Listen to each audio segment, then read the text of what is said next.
हाय दोस्तों, बहुत बहुत स्वागत है आप सभी लोग को राधे जीएस इनसाइड में। और आज के वीडियो हम लोग जय हो स्टडी का जो एक ये इनका ये ऑनलाइन टीचिंग करते हैं, मतलब ऑनलाइन पढ़ाते हैं। तो इनके जो करंट अफेयर है, चूँकि इनका करंट अफेयर बहुत ही अच्छा होता है। ये ज़्यादातर काम करंट अफेयर पे ही करते हैं। हालांकि सब विषय पढ़ाते हैं, इनका टेस्ट सीरीज भी चलता है और मेन चलता है।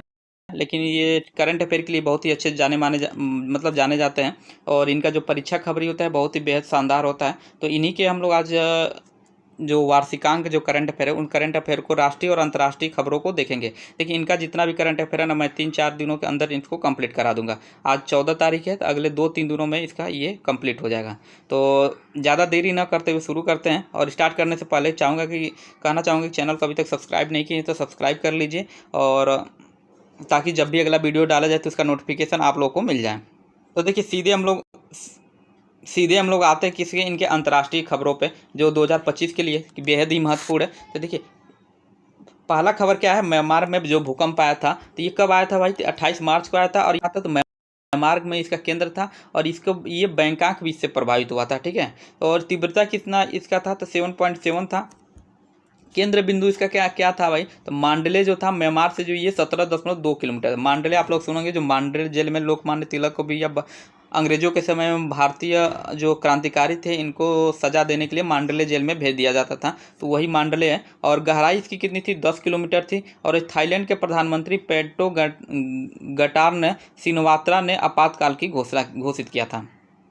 अगला न्यूज क्या है, अमेरिका से संबंधित है। तो अमेरिका की आधिकारिक भाषा अंग्रेजी बन गई है। और ये निडर लिया किसने? तो अमेरिकी राष्ट्रपति डोनाल्ड ट्रंप ने अंग्रेजी को अमेरिका की आधिकारिक भाषा घोषित कर दिया है। देखिए, जब से डोनाल्ड ट्रंप आए हैं, कुछ न कुछ नया करामात कर रहे हैं। कभी किसी पर्वत का नाम बदल देते हैं, कभी किसी खाड़ी का नाम बदल देते हैं। और इनको मतलब ये चाहते हैं कि हमेशा हम हाईलाइट में रहें। तो इन्हीं के क्रम में ये है, अंग्रेजी को आधिकारिक भाषा घोषित कर दिया है। और ये पहले की स्थिति क्या है देखिए, तो अमेरिका में अब तक कोई संघीय आधिकारिक भाषा नहीं थी। और पूर्व आदेश को किया निरस्त। क्लिंटन युग का आदेश था कि जिसमें गैर अंग्रेजी भाषियों के लिए भाषा सहायता की अनिवार्यता थी। और इसमें अभी भी 30 से अधिक राज्य पहले ही अंग्रेजों को आधिकारिक भाषा घोषित कर चुके हैं।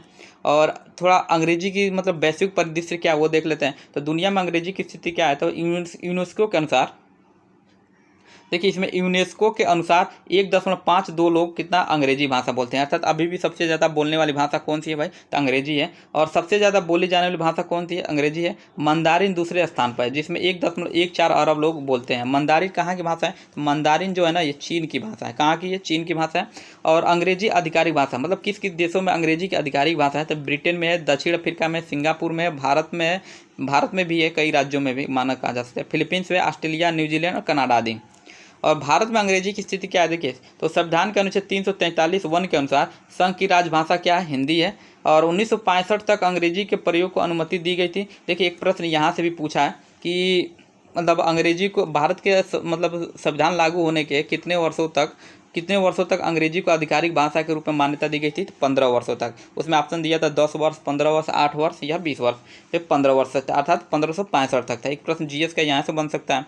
जीएस का भी एक प्रश्न यहाँ से बन सकता है कि एक काल क्रम अनुसार देगा कि कौन सी भाषा किस स्तर पर, मतलब आरोही क्रम में सजाने के लिए अंग्रेजी, चीनी, मंदारिन, हिंदी या चौथा कोई और भाषा दे देगा। तो उसको मतलब आरोही या अवरोही क्रम में सजाने के लिए पूछ सकता है। तो कहीं जीएस का तो प्रश्न कहीं से भी पूछ सकता है। खैर, अगला देखते हैं क्या रहा है कि अगला क्या है, आरटी आन क्रिस्टोफर लक्सन। तो ये न्यूजीलैंड के प्रधानमंत्री बने हैं। और ये 16 से 20 मार्च 2025 तक भारत की आधिकारिक यात्रा पे थे। अगला क्या है, ट्रूथ सोशल। तो अब पूर्व अमेरिकी राष्ट्रपति डोनाल्ड ट्रंप का social media platform truth social. प्रश्न यहाँ से पूछ सकता है कि मतलब अमेरिकी राष्ट्रपति डोनाल्ड ट्रंप का जो खुद का सोशल मीडिया है उसका नाम क्या है भाई? तो उसका ट्रूथ सोशल नाम है। और ये 6 जनवरी 2021 को अमेरिकी कैपिटल पर हुए हमले के बाद जब डोनाल्ड ट्रंप को फेसबुक, ट्विटर और जैसे प्रमुख सोशल मीडिया प्लेटफॉर्म से प्रतिबंधित कर दिया गया, तो उन्होंने अपनी खुद की सोशल मीडिया साइट बनाने का निर्णय लिया। यह प्लेटफॉर्म उन उपयोगकर्ताओं को लक्षित करता है कि जो फ्री स्पीच, अभिव्यक्ति की स्वतंत्रता से समर्थक हैं और ट्रंप की मागा मतलब मेक अमेरिकन ग्रेट अगेन आंदोलन से जुड़े हुए हैं। अगला खबर सुनीता विलियम्स है, किससे काफ़ी चर्चा में थी सुनीता विलियम्स ये अभी कुछ दिनों पहले। तो नासा के अंतरिक्ष यात्री बुच विल्मोर और सुनीता विलियम्स 18 मार्च 2025 को भारत से 19 मार्च को 9 महीने का अधिक समय तक अंतरिक्ष में रहने के बाद सफलतापूर्वक पृथ्वी पर लौट गई हैं। यह देरी Boeing Starline crew flight test अर्थात CFT मिशन में आई तकनीकी समस्याओं के कारण हुई थी।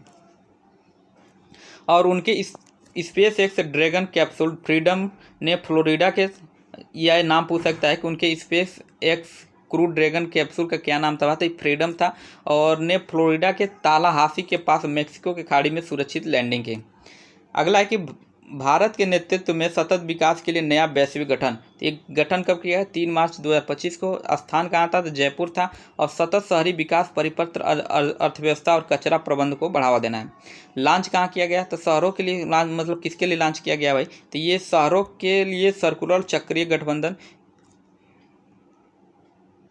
तो ये है क्या भाई? तो ये है cities collision for circulatory C3 अर्थात C3 का शुभारंभ किया। और मुख्य प्रतिभागी कौन इसमें है? तो नीति निर्माता, उद्योग जगत के नेता, शोधकर्ता और विकास भागीदारी हैं। और भारत की दृष्टि से इसमें प्रो प्लेनेट पीपल अर्थात P3 3R सिद्धांत, कम करना, पुनः उपयोग करना और पुनर्चक्रण इसमें शामिल किया गया है।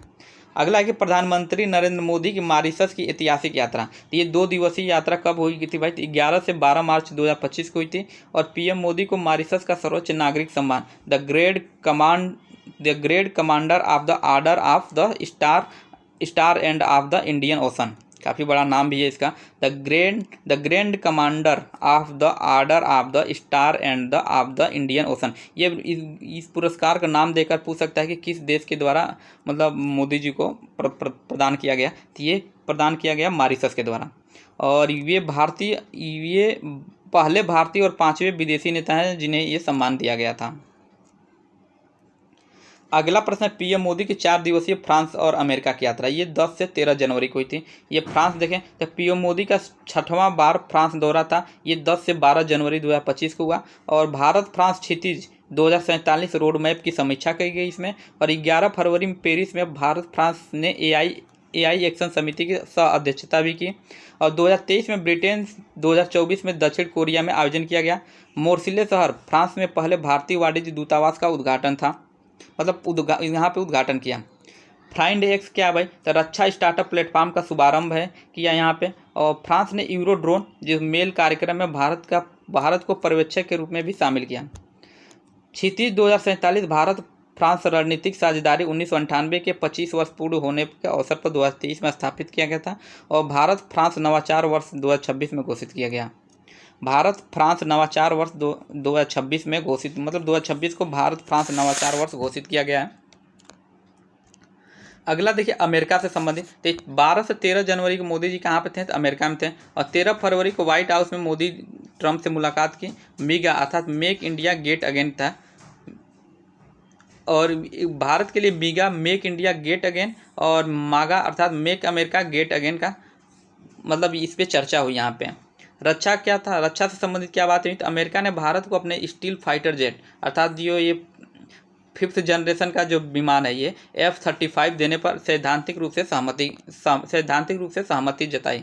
अभी हाल ही में देखे होंगे कि केरल के एक हवाई अड्डे पे ये इनका F-35 काफ़ी दिनों से अमेरिका का ब्रिटेन की तरफ से आया था और ये काफ़ी दिनों से बिगड़ा हुआ था, यहीं पर रुका हुआ था। अब उसको लाद उद के दूसरे मतलब एरोप्लेन से ले जाया गया है। तो इसी बात पर चर्चा हुई थी, इसी को लेने के लिए।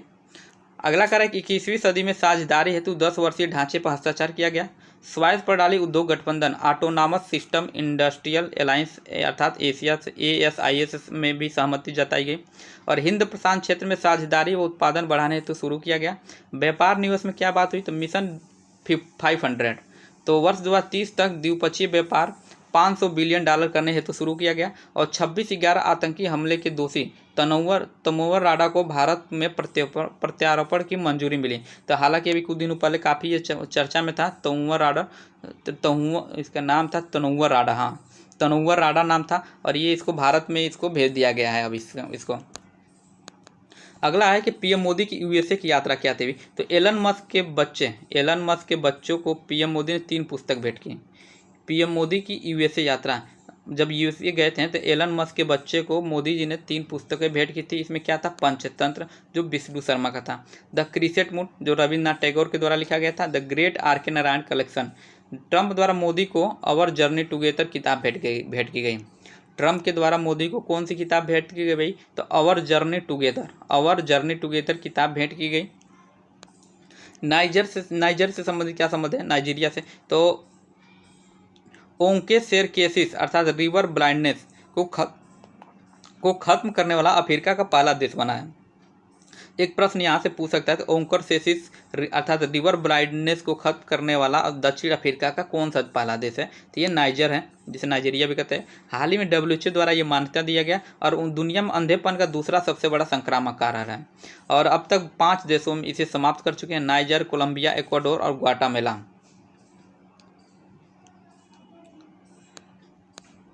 और मैक्सिको में भी इसे समाप्त कर दिया गया। और संक्रमित ये जो काली मक्खी के काटने से फैलता है, किसके काली मक्खी के काटने से ये फैलता है। ये लेकेन रिले एक्ट यूएसए ये अमेरिका में अवैध प्रवासियों पर नया कानून है। ट्रंप ने इस पर हस्ताक्षर किया। जॉर्जिया की छात्रा के नाम पर जिसकी हत्या वेनेजुएला में एक प्रवासी ने की थी। और ग्वातानामो भी यूएसए में 30,000 अवैध प्रवासियों को रखने के लिए प्रवासी हिरासत केंद्र बनाया जाएगा इसमें।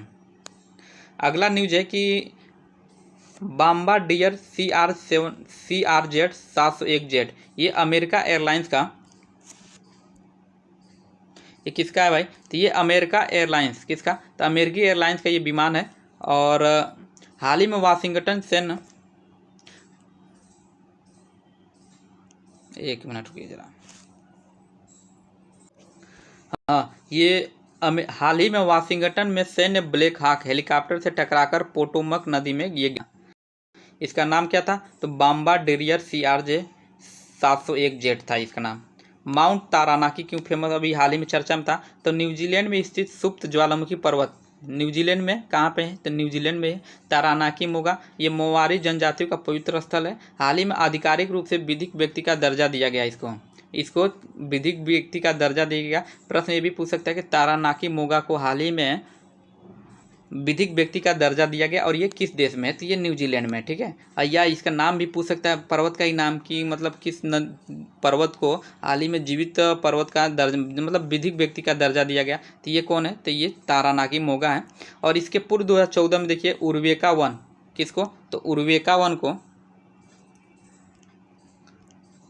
तो उर्वेका वन तथा 2017 में वांगानुई नदी को भी यह दर्जा प्राप्त है।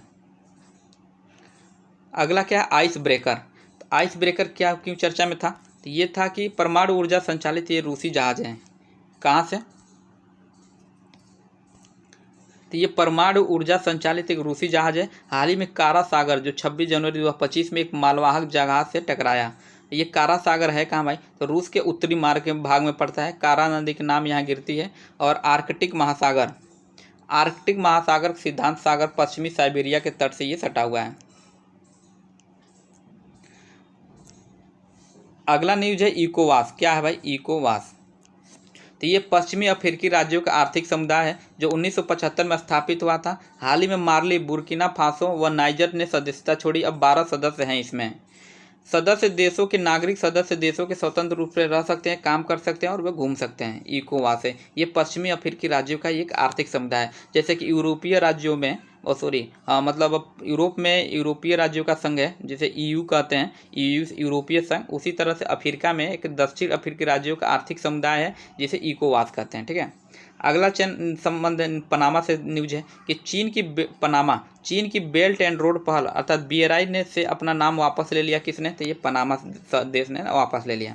म्यांमार क्यों से चर्चित था, तो जुंटा सैन्य सरकार ने हाल ही में अपने आपातकाल की अवधि को 6 महीने के लिए बढ़ा दिया है।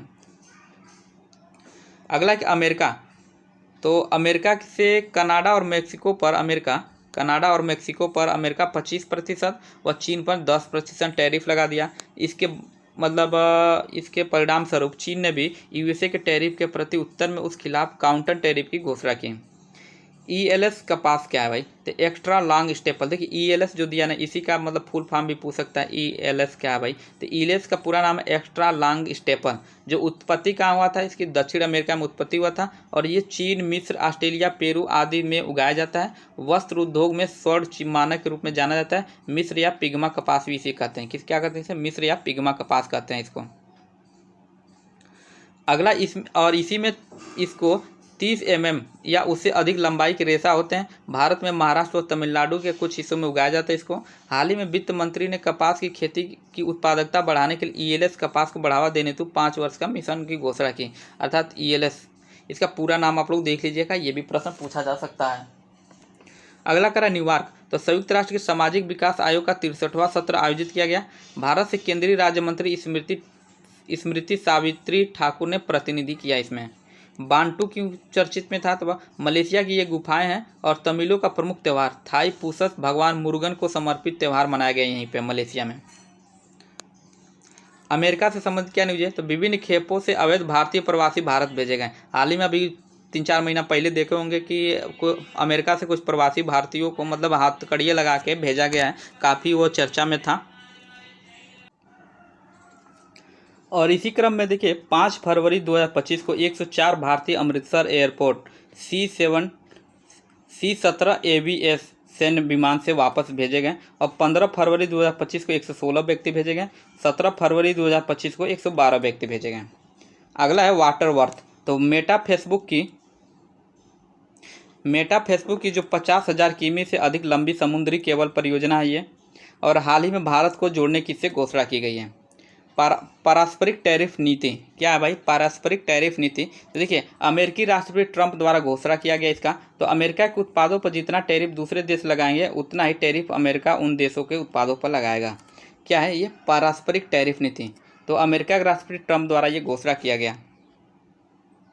नेक्स्ट है गुलास कॉलेज ऑफ मेडिसिन, जो ये कहाँ है, फिलीपींस में है। और ये 17 फरवरी 2025 को तमिल कवि तिरुवल्लुवर की प्रतिमा का अनावरण किया। तिरुवल्लुवर आप लोग इतिहास में पढ़े होंगे, तो उन्हीं के मतलब ये प्रतिमा का फिलीपींस में इनका अनावरण किया गया। अगला न्यूज है बाली इंडोनेशिया से संबंधित, कहाँ से, तो बाली इंडोनेशिया, तो 12 से 22 जनवरी, कब से, 15 से 22 जनवरी 2025 तक अंतर्राष्ट्रीय फ्लीट रिव्यू 2025 तक बहुपक्षीय नौसैनिक अभ्यास कमोडो का आयोजन किया गया। भारत और कतर से क्या संबंधित है, देखिए तो भारत और कतर द्विपक्षीय संबंधों के रणनीतिक स्तर पर अपग्रेड किया गया। कतर भारत का 5वां रणनीतिक साझेदारी खाड़ी देश बना है, जिसमें सऊदी अरब, UAE, ओमान और कुवैत के बाद ये कतर जो है भारत का 5वां रणनीतिक साझेदारी खाड़ी देश बन गया जी। इसके पहले सऊदी अरब, UAE, ओमान और कुवैत मतलब कुवैत से पहले, इसके पहले यहीं पे न्यूज दे रहा है ग्रोक थर्ड, तो ग्रोक 3 क्या है भाई, ग्रोक थर्ड क्या है, तो एलोन मस्क का नया AI चैट बॉक्स है। एलोन मस्क का जो नया चैट बॉक्स है ग्रोक थर्ड है, ये काफ़ी चर्चा में था कुछ दिनों पहले। और भारत से संबंधित क्या है, तो देखिए डिजिटल पायलट लाइसेंस शुरू करने वाला दुनिया का दूसरा देश बन गया है। डिजिटल पायलट लाइसेंस शुरू करने वाला दुनिया का दूसरा देश बन गया। एक प्रश्न यही पूछ सकता है कि भारत डिजिटल पायलट लाइसेंस शुरू करने वाला दुनिया का कौन सा देश है, पहला, दूसरा, तीसरा, चौथा, तो ये दूसरा देश है। ठीक है, अगला करें माउंट डुकोनो, तो हमारा हलमेहरा कहाँ है, हलमेहरा द्वीप जो कि इंडोनेशिया में स्थित ज्वालामुखी है, हाल ही में इसमें विस्फोटक हुआ, ये माउंट डुकोनो। सारा क्यों है, तो होंडुरास में आया उष्णकटिबंधीय चक्रवात है ये। सारा कहाँ पे तूफान आया था, तो ये होंडुरास में आया उष्णकटिबंधीय चक्रवात है और भारत द्वारा मानवीय सहायता यहाँ पे प्रेषित किया गया। देखिए कहीं भी किसी भी देश में तूफान आए या जो भी कुछ आए, मतलब कोई भी आपदा है, प्राकृतिक आपदा, तो भारत हमेशा तत्पर रहता है दूसरे देशों की सेवा करने के लिए, मतलब दूसरे देशों की सहायता करने के लिए। हालांकि जितना भारत दूसरे देशों की सहायता करता है, दूसरा कोई देश मतलब किसी भी मुद्दे पर भारत के पक्ष में खुल के नहीं बोलते हैं। खैर अगला देखते हैं बांग्लादेश से संबंधित, तो 25 फरवरी को राष्ट्रीय सैन्य शहीद दिवस घोषित किया गया। क्यों, कब इसने शहीद दिवस घोषित किया, तो 25 फरवरी को। और 25 फरवरी 2009 को पिलखाना में बांग्लादेश राइफल विद्रोह में 74 सैनिक शहीद हुए थे। हाल ही में पुनः जांच के लिए इसको आयोग गठित किया गया था। माले जो है मालदीव की फेम चर्चा में था, तो BOBP अर्थात IGO bay of Bengal inter government organisation की 13वीं गवर्नर काउंसिल की बैठक कब हुई थी, तो 22 फरवरी 2025 को हुई थी और भारत को इसका अध्यक्ष बनाया गया था। किसको अध्यक्ष बनाया गया था, भारत को। GTAI क्या है, तो green transition alliance India. GTAI का मतलब क्या हुआ, तो ग्रीन ट्रांजिशन अलायंस इंडिया है ये। और ये हरित ऊर्जा समाधान सहयोग के हेतु डेनमार्क और भारत द्वारा आरंभ और 2020 के GSP अर्थात ग्रीन स्ट्रेटेजिक पार्टनरशिप का विस्तार है ये बस। यूनेस्को, तो विविध विविध तो कल्पना कीजिए ऐसी दुनिया जहां विज्ञान में अधिक महिलाएं हों, अभियान यूनेस्को द्वारा शुरू किया गया। प्रश्न यह पूछ सकता है कि कल्पना कीजिए ऐसी दुनिया जहां विज्ञान में आधिकारिक अधिक महिलाएं हों, ये अभियान किस संगठन के द्वारा शुरू किया गया? तो इसमें ऑप्शन दे देगा WHO के द्वारा, यूनेस्को के द्वारा, या मतलब और भी 2-3 ऑप्शन दे दें, या वर्ल्ड बैंक के द्वारा। तो ये शुरू किया गया यूनेस्को के द्वारा, ठीक है। भारत तो पायलटों के लिए इलेक्ट्रिक पर्सनल लाइसेंस शुरू करने वाला चीन के बाद दुनिया का दूसरा देश बन गया। फिलीपींस तो खाद्य सुरक्षा आपातकाल की घोषणा किया इसने, और कारण क्या था? चावल की मुद्रास्फीति 21.4% से ऊपर पहुंच गई थी। अमेरिका तो सैन्य अभ्यास C-17 के जरिए 205 अवैध भारतीयों को अमृतसर टेक्सास से भेजा। ये हथकड़ियों में लगा के, मतलब कुछ दिनों देखे होंगे आप लोग, हथकड़ियों में लगा के इनको भेजा गया था। एक तरह से समझिए कि जलील करके ही भेजा गया था, ठीक है। और 18,000 अवैध भारतीय प्रवासियों को सूची जारी की है। देखिए यही काम अगर दूसरा देश कर रहा है तो लोग क्रिटिसाइज करते हैं, लेकिन यहीं के मतलब भारत से और जो रोहिंग्या को या बांग्लादेशियों को निकाला जाता है तो बहुत से मानवाधिकार आयोग या बहुत से लोग जो लिबरल लोग होते हैं, मतलब अपने आप को तथाकथित लिबरल जो हैं, वो इसके अगेंस्ट खड़े हो जाते हैं कि नहीं, ये मानवीय दृष्टि से सही नहीं है, इनको नहीं बाहर भेजा जाना चाहिए। तो खैर कोई बात नहीं, अगला देखते हैं आप। अगला कर रहा है कि हाँ, वांगचू पुल ब्रिज तो दंतक परियोजना का हिस्सा है। वर्ष 2001 में बड़ा हिस्सा इसका टूट गया और 1961 में भारत भूटान सड़क नेटवर्क हेतु परियोजना है। हाल ही में रक्षा मंत्रालय भारत द्वारा इसे ध्वस्त करने के लिए केंद्रीय खनन ईंधन अनुसंधान संस्थान धनबाद सिफर की जिम्मेदारी दी गई। USAID तो United state agency for international development, इसका पूरा नाम क्या है USAID का? तो United state agency for international development. Trump द्वारा रोक लगाई गई इसमें 90 दिनों के लिए, हालांकि बाद में मानवीय सहायता को बहाल किया गया। 1961 में स्थापित अमेरिकी विदेश सहायता अधिनियम के तहत केनेडी द्वारा कार्यकारी आदेश से स्थापित किया गया था ये।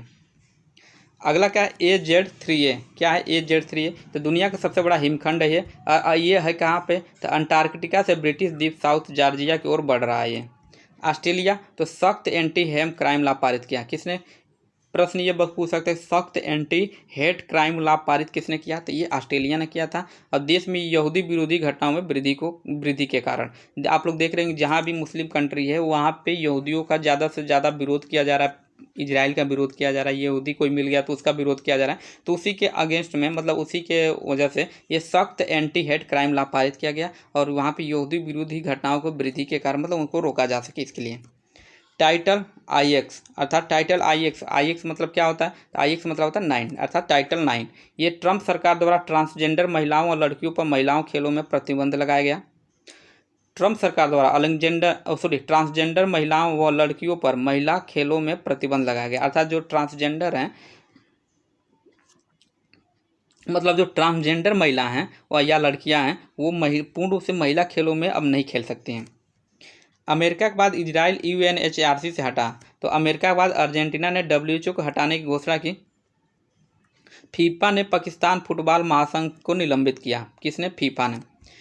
फेथ ऑफिस तो व्हाइट हाउस से एंटी क्रिश्चियन भेदभाव पर रोक के लिए धार्मिक कार्यालय बनाने की घोषणा की गई। अगला न्यूज क्या है? अंतर्राष्ट्रीय अपराध न्यायालय तो रोम इटली में ये मुख्यालय है और अमेरिका द्वारा प्रतिबंध लगाया गया। गूगल मैप पे देखिए तो 8 फरवरी 2005 को लॉन्च किया गया था गूगल मैप और 8 फरवरी 2025 को इसको 20 वर्ष पूर्ण हो गया। ऑपरेशन डेविल हंट तो बांग्लादेश में शुरू किया गया। प्रश्न पूछे ऑपरेशन डेविल हंट किस देश से संबंधित है? तो ये बांग्लादेश से संबंधित है और पूर्व PM शेख हसीना के परिवार और उनके पार्टी से जुड़े प्रतिष्ठानों पर हमले करने वाले 1300 से अधिक लोग हिरासत में लिए गए।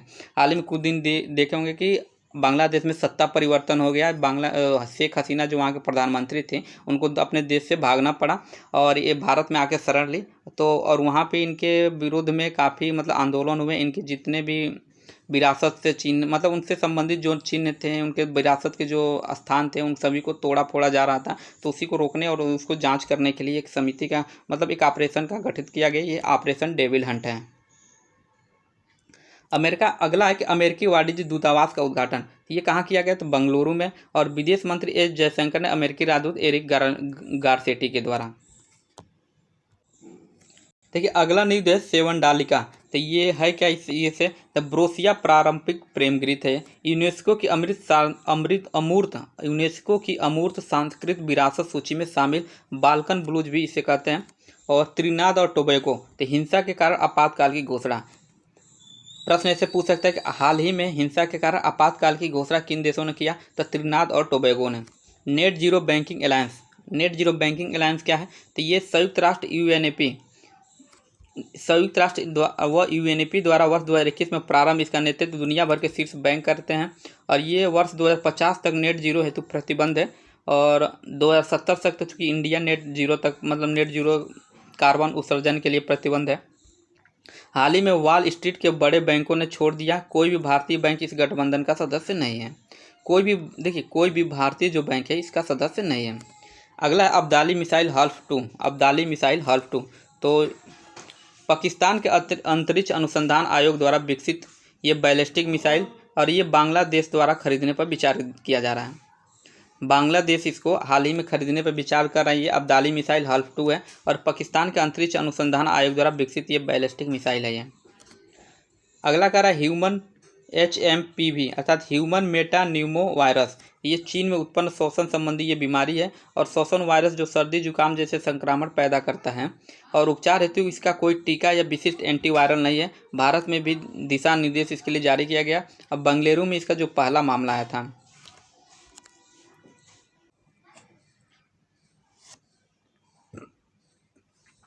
अगला न्यूज है C-22-16 से संबंधित। क्या है ये C-22-16 है क्या, तो ये है जेजू एयर का हवाई जहाज उड़ान संख्या है ये और ये दक्षिण कोरिया में दुर्घटनाग्रस्त हो गया। कहाँ पे ये दुर्घटनाग्रस्त हुआ, तो दक्षिण कोरिया में। अभी हाल ही में जो भारत में गुजरात में जो दुर्घटनाग्रस्त हुआ है एरोप्लेन, उसको हम लोग राष्ट्रीय खबरों में देखेंगे। तो इसमें 179 लोगों की इसमें मृत्यु हो गई। काफ़ी दुखद घटना है ये, ठीक है। तो अगला देखते हैं इसमें ऑप्शनल प्रैक्टिकल ट्रेनिंग अर्थात वैकल्पिक व्यवहारिक प्रशिक्षण। ये डोनाल्ड ट्रंप के मेक अमेरिका ग्रेट अगेन पहल के तहत आरंभ किया गया इसको। यह कार्यक्रम H1 वीज़ा जो का बहुत ही चर्चा में चल रहा था, H1 वीज़ा हासिल करने के इच्छुक अंतर्राष्ट्रीय छात्रों को महत्वपूर्ण मार्ग के रूप में है ये। और भारत पाकिस्तान परमाणु समझौता, तो इसमें क्या किया, इसमें कौन सी बात की गई है, तो परस्पर परमाणु प्रतिष्ठानों की जानकारी साझा करने हेतु 31 दिसंबर 1988 को द्विपक्षीय समझौता किया गया था और ये 27 जनवरी 1991 को लागू हुआ था। हाल ही में दोनों देशों ने अद्यतन जानकारी की साझा की। तो इसमें कह रहा है कि भारत के पास 381 नागरिक कैदी व 21 मछुआरे हैं। भारत के पास पाकिस्तान के 381 नागरिक कैदी व 21 मछुआरे हैं और पाकिस्तान के पास 49 सिविल प्रिजनर्स और 217 फिशरमैन हैं। और देखिए प्रतिवर्ष 1 जनवरी को साझा करते हुए इस दौरान दोनों देशों की हिरासत में रखे गए नागरिकों और कैदियों मछुआरों का विवरण देता है। अमेरिका चीन विज्ञान समझौता, तो देखिए चर्चा में क्यों था, तो 13 दिसंबर 2024 को संपूर्ण 4.5 वर्ष पुराने समझौते का नवीकरण मतलब 4.5 वर्ष पुराने समझौते का नवीकरण किया गया है। कैलिफोर्निया जो यूएसए का एक स्टेट है, तो दक्षिण कैलिफोर्निया के जंगल की आग संकट के ग्रस्त लॉस एंजलिस में भी अब इसमें 85% कारण मानवीय गतिविधियों वो हवाएं जलवायु परिवर्तन व ग्लोबल वार्मिंग थी इसमें। मतलब जो अभी हाल ही में कैलिफोर्निया में जो आग लगा था उसके मतलब क्या कारण से जांच में आया इसमें, तो 85% जो कारण था मानवीय गतिविधियां, हवाएं, जलवायु परिवर्तन और ग्लोबल वार्मिंग था। नेक्स्ट है देखिए अमेरिका की खाड़ी। तो डोनाल्ड ट्रंप जो अभी हाल ही में हाल ही में नहीं मतलब अब तो पुराना चूँकि न्यूज़ तो कि उस समय का था, तो लेकिन जो अमेरिका के राष्ट्रपति डोनाल्ड ट्रंप इन्होंने घोषणा किया कि मैक्सिको की खाड़ी नाम बदलकर अमेरिका की खाड़ी करेंगे। मैक्सिको की खाड़ी को नाम क्या कर देंगे, अमेरिका की खाड़ी। अगला है सिल्वर नोटिस। तो इंटरपोल द्वारा हाल ही में पहली बार जारी नवीन केंद्रीय अलर्ट है ये और भागीदारी देशों की धोखाधड़ी, भ्रष्टाचार, तस्करी व पर्यावरण संबंधी अपराधों से जुड़ी जानकारी मांगने की अनुमति देता है और भारत सहित इसमें कुछ 52 देश भागीदार है इसमें। अगला कह रहा है कि पूना तसांगछू सेकेंड जल विद्युत परियोजना, ये BHEL अर्थात भारत हैवी इलेक्ट्रिक लिमिटेड द्वारा भूटान में निर्मित 6x117 मेगावाट की ये परियोजना है। इसके पहले 2 यूनिट की शुरुआत की जा चुका है। अगला है कि पूना तसांगछू नदी के दाहिने किनारे पर 1 गीगावाट की रन माकड़ रिवर परियोजना भी लगाया गया है। नेक्स्ट न्यूज है कि नेदून थीव द्वीप, तो ये पाक जलडमरू पाक जलडमरू मध्य अर्थात स्टेट में पड़ने वाला सबसे बड़ा द्वीप है। इसे डेफिल्ड द्वीप भी कहा जाता है। हाल ही में इस विवाद के कारण चर्चा में रहा। इसमें 17 भारतीय मछुआरों को श्रीलंकाई नौसेना द्वारा गिरफ्तार कर लिया गया। देखिए, श्रीलंकाई नौसेना को बस एक ही काम रहता है, क्या? तो वो जो भारतीय के जो मछुआरे होते हैं उनको गिरफ्तार करना, इनका कोई और काम नहीं होता है। अगला है कि क्योंकि जब भी न्यूज में आप सुनेंगे देखेंगे तो श्रीलंकाई नौसेनाओं के द्वारा इतने मछुआरों को गिरफ्तार किया गया, कभी 10 मछुआरे को, कभी 5 मछुआरे को, तो ये हमेशा चर्चा में रहते हैं। अगला है क्या है? राफेल। तो राफेल क्या है? तो क्यूबा में हरिकेन चक्रवात आया। राफेल नाम से क्यूबा में हरिकेन चक्रवात आया और भारत द्वारा मानवीय सहायता इसको यहाँ पे भी भेजा गया। ओहियो क्या है? तो यूएसए में अक्टूबर माह को हिंदू विरासत माह कि कहाँ पे? तो अक्टूबर माह को हिंदू विरासत माह, हिंदू हेरिटेज मंथ घोषित किया गया ओहियो में। प्रश्न पूछ सकता है कि अमेरिका के किस राज्य में मतलब अक्टूबर माह को हिंदू विरासत माह घोषित किया गया? तो या ये भी पूछ सकता है किस माह को हिंदू विरासत माह घोषित किया गया? तो यहाँ से 1-2 प्रश्न पूछा जा सकता है। हालांकि पूछेगा तो एक ही प्रश्न पूछेगा, लेकिन एक दो दो मतलब 2-3 तरीकों से पूछा जा सकता है। अगला क्या रहा? 3 ग्रोजेस डैम। तो ये चीन का बांध है। ये नासा की रिपोर्ट के अनुसार इसमें पृथ्वी की घूर्णन गति को 0.06 माइक्रोसेकंड तक धीमा कर दिया। और देखिए कितना लंबा बांध है ये, और कितना ज़्यादा ये पानी को मतलब स्टोरेज कर रहा है। ये जो पृथ्वी की गति है इसको 0.06 माइक्रोसेकंड तक धीमा कर दिया। और ये 8 जनवरी पृथ्वी घूर्णन दिवस, देखिए 8 जनवरी को पृथ्वी घूर्णन दिवस अर्थ रोटेशन डे भी मनाया जाता है। खैर ये अलग जानकारी से अलग जानकारी था। अगला क्या? माउंट ईबू। तो इंडोनेशिया की ज्वालामुखी है। ये हाल ही में यहाँ पे विस्फोटक हुआ और इंडोनेशिया के हालमहेरा द्वीप के उत्तर पश्चिमी तट पर ये स्थित है। अगला एक अमेरिकी प्रतिबंध सूची में 3 भारतीय परमाणु संस्थानों से प्रतिबंध हटाया गया। अमेरिकी प्रतिबंध सूची से 3 भारतीय परमाणु संस्थानों से प्रतिबंध हटाया गया। कौन कौन से ये परमाणु मतलब संस्थान थे? तो पहला भाभा परमाणु अनुसंधान अर्थात बराक BARC, इंदिरा गांधी आणविक अनुसंधान केंद्र अर्थात ICCAR और इंडियन रेयर अर्थ लिमिटेड अर्थात IRE। यूएसए के नासा जैक सुलिवन द्वारा नई दिल्ली में घोषणा किया गया। ये भारत यूएसए परमाणु समझौता में हस्ताक्षर किया गया। वर्ष 2008 में जॉर्ज बुश मनमोहन सिंह के समझौते मतलब उस समय ये उसी समय इस पर प्रतिबंध लगाया गया था। स्विट्जरलैंड। तो स्विट्जरलैंड की चर्चा में था। तो 1 जनवरी 2025 से सार्वजनिक स्थानों पर चेहरा ढकने पर प्रतिबंध लगा दिया। आजकल देख रहे हैं कि कुछ लोग मुस्लिम महिलाएं जो ये नकाब वकाब लगाए रहते हैं उनको यूँ कहें तो यहाँ पे दिया चेहरा ढकने पर, या खुले तौर पर कहें कि ये नकाब वकाब लगा के आप कहीं सार्वजनिक स्थल पर नहीं जा सकते। अब जाएंगे तो इस यहाँ पे प्रतिबंध लगा दिया गया इसको। अगला है कृषि पर कंपाला घोषणा। तो युगांडा की राजधानी कंपाला में आयोजित किया गया और व्यापक अफ्रीका कृषि विकास कार्यक्रम अर्थात CAADP पर असाधारण अफ्रीकी संघ शिखर सम्मेलन 11 जनवरी 2025 को यह अपनाया गया। श्रीलंका को मिला अपना सबसे बड़ा FDI। तो चीन की सिनपोक कंपनी रणनीतिक हब्बन-टोटा बंदरगाह के नज़दीक रिफाइनरी स्थापित करेगी। चीन एक तेल और यहाँ पे चीन से एक तेल रिफाइनरी के लिए $3.7 बिलियन निवेश किया गया। श्रीलंका राष्ट्रपति की चीन यात्रा के दौरान चीन की BRI का हिस्सा है। अगला न्यूज नाइजीरिया से। तो नाइजीरिया जो है ब्रिक्स का 9th भागीदारी देश अर्थात पार्टनर स्टेट बन गया है। और ब्रिक्स में अन्य देश कौन से हैं? तो Belarus, Bolivia, Cuba, Kazakhstan, Malaysia, Thailand, Uganda और उज्बेकिस्तान है। और इसके पूर्व सदस्य कौन कौन से हैं? तो ब्रिक्स है। देखिए ब्रिक्स में ईरान, मिस्र, इथोपिया, UAE और ब्रिक्स में तो आप लोग जानते ही होंगे कौन कौन देश है। और ये ब्रिक्स प्लस में है। ईरान भी इसमें हाल ही में 1-2 साल पहले जोड़ा गया। मिस्र, इथोपिया, UAE और इंडोनेशिया इसको जोड़ा गया।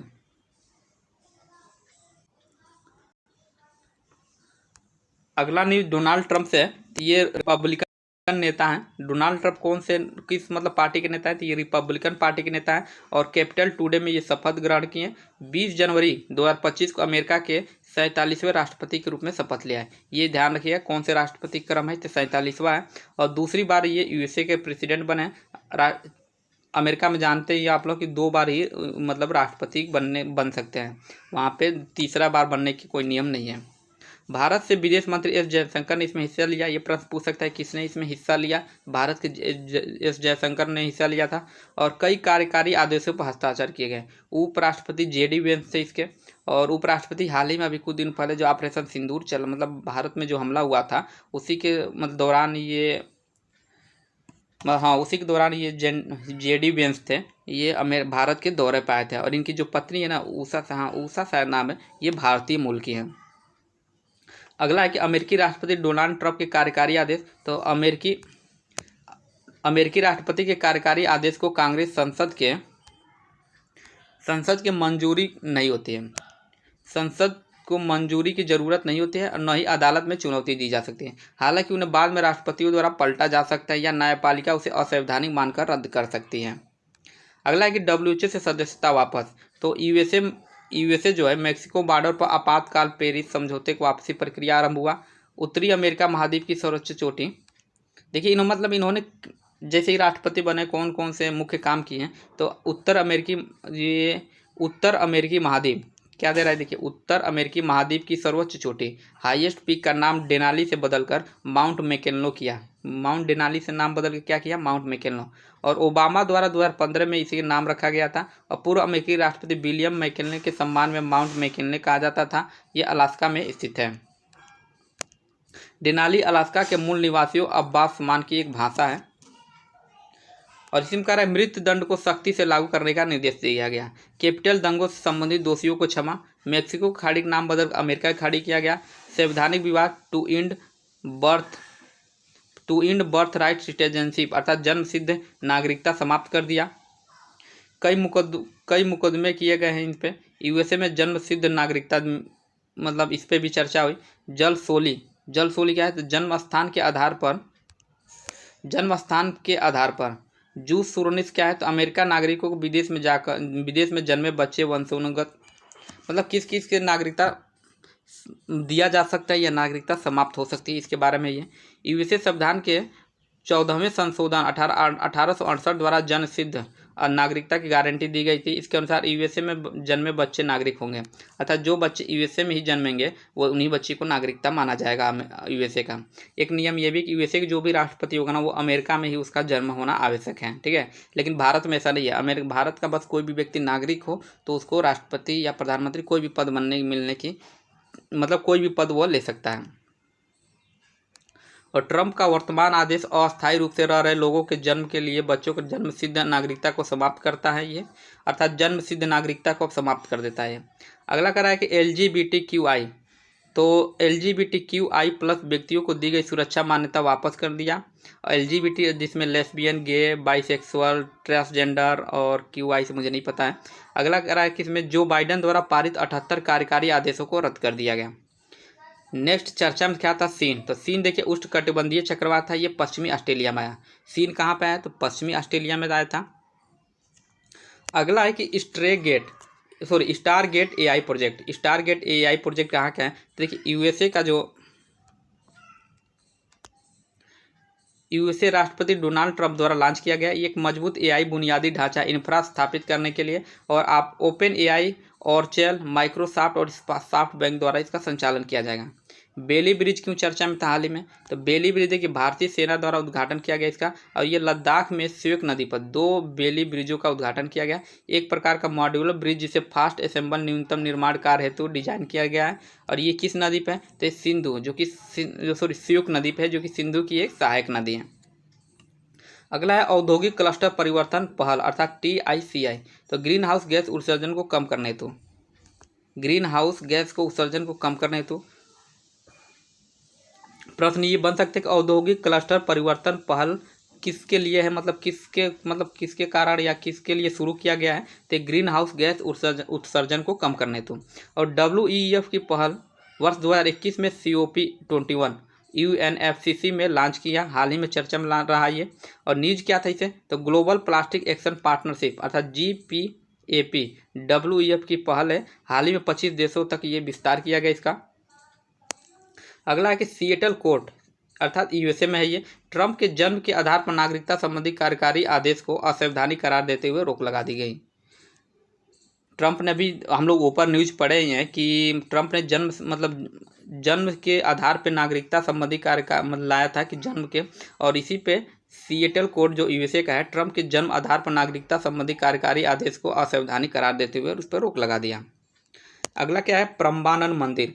प्रम्बानंद मंदिर चर्चा में क्यों था, तो ये भारत जीर्णोद्धार में मदद करेगा। ये इसको ब्रह्मानंद मंदिर को। ये है कहाँ? तो इंडोनेशिया के सबसे बड़ा हिंदू मंदिर है। ये बनाया कब गया था? 9वीं सदी में बनाया गया था। ये त्रिमूर्ति अर्थात ब्रह्मा विष्णु महेश को ये समर्पित है और इसको यूनेस्को विश्व धरोहर सूची में भी शामिल किया गया है। कहाँ पे शामिल किया गया है? तो यूनेस्को के विश्व धरोहर सूची में शामिल किया गया है। सऊदी टीचिंग मैटरनल अस्पताल, ये सूडान में स्थित है। जो अल-फसर है आतंकी हमले में इसमें 70 लोगों की मौत हो गई थी। सऊदी टीचिंग मैटरनल अस्पताल कहाँ है भाई? तो सूडान में है। अगला कह रहा है रेफ्लेसिया अर्नेल्डे, ये फ्लास का फूल है जो सुमात्रा जो पालुपुआ वन इंडोनेशिया में खिला दुनिया का सबसे बड़ा पुष्प है। और ईयर ऑफ कम्युनिटी देखिए यूएई वर्ष 2025 को ईयर ऑफ कम्युनिटी वर्ष घोषित किया गया और है इसका नारा क्या था भाई? तो इसका जो नारा था ना, हैंड इन हैंड इसका नारा था। नेक्स्ट देखिए कैलाश मानसरोवर यात्रा, तो हाल ही में भारत और चीन इसमें सहमति बनाई। विदेश सचिव विक्रम मिस्री बीजिंग यात्रा के दौरान हुआ और ये 21,778 फीट ऊंचा है। ये कैलाश मानसरोवर कितना ऊंचा है भाई? तो 21,778 फीट ऊंचा है और हिंदू धर्म का पवित्र स्थल, मानव रूप से शिव का निवास स्थान यहीं पर माना जाता है। और जैन धर्म में भी, ये जैन धर्म के लिए भी मतलब बहुत ही पवित्र माना जाता है कि जैन धर्म में ऋषभनाथ की यहीं पर ज्ञान प्राप्ति हुई थी। और गलवान झड़प वो कोविड-19 का भारत चीन तनाव की वजह से ये बंद कर दिया गया था। अगला न्यूज है दार एस सलाम जो तंजानिया में है। हाल ही में मिशन 300 के हिस्से के रूप में अफ्रीकी ऊर्जा शिखर सम्मेलन का आयोजित किया गया। मिशन 300 विश्व बैंक प्लस अफ्रीकी विकास बैंक की पहल और लक्ष्य इसमें क्या रखा गया है? तो 2030 तक उप सहारा अफ्रीका में 300 मिलियन लोगों को बिजली उपलब्ध कराना है ये।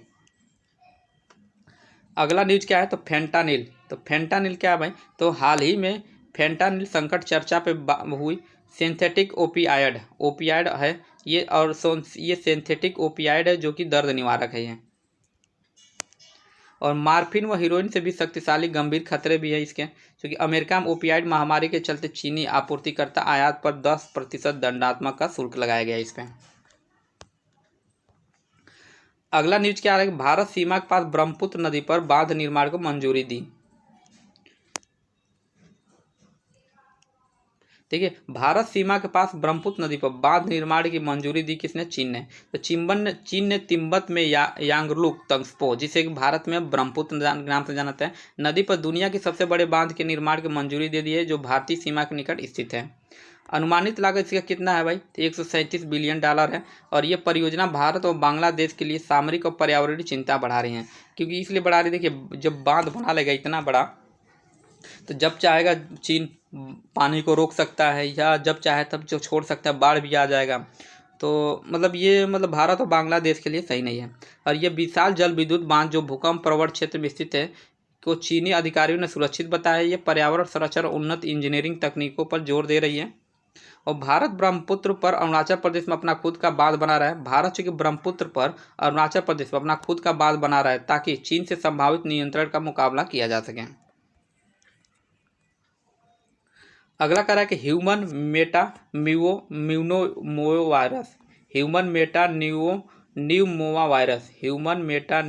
वायरस जो HMPV है, चीन में ह्यूमन मेटा न्यूमोवा वायरस HMPV का प्रकोप बढ़ा है। देखिए जितने भी वायरस से संबंधित ज़्यादातर बीमारी आ रहे हैं चीन से ही आ रहे हैं, क्योंकि चीन पे कुछ भी खा लेते हैं वो, ज़्यादातर कीड़े मकोड़े। आप लोग कभी देखेंगे उनके वो जो उनके मार्केटों में कौन कौन से कीड़े बिकते हैं, वो पता ना क्या क्या खाते हैं। अब जितना ज़्यादा प्रकृति को वो लोग नुकसान पहुंचाएंगे, प्रकृति भी उतने ही रूप में वो पड़े क्रिया प्रतिक्रिया का नियम, तो उसी के अनुसार प्रकृति भी नुकसान तो पहुंचाएगा ही। जब प्रकृति को छेड़छाड़ करेंगे तो थोड़ा बहुत नुकसान तो आदमियों को भी होगा। तो उसी क्रम में HMPV एक श्वसन वायरस है जो ऊपरी और निचले श्वसन संक्रमणों के कारण बनता है और 2001 में पहचाने गए इस वायरस में सभी आयु के वर्ग प्रभावित हैं, लेकिन छोटे बच्चे, इसमें बुजुर्ग और कमजोर प्रतिरक्षा प्रणाली वाले व्यक्तियों को विशेष रूप से जोखिम है। इसमें साथ जो छोटे बच्चे हैं, बुजुर्ग हैं और जिनकी जो प्रतिरक्षा प्रणाली कमजोर है वो विशेष रूप से इससे प्रभावित हो सकते हैं।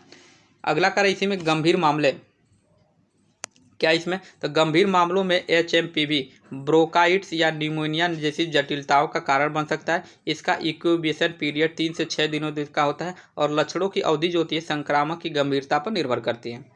नेक्स्ट है काला सागर में तेल रिसाव के कारण संघीय आपातकाल की घोषणा की गई। तो काला सागर में तेल रिसाव के कारण संघीय आपातकाल की घोषणा की गई किसने? तो रूस ने किया, ये 15 दिसंबर को।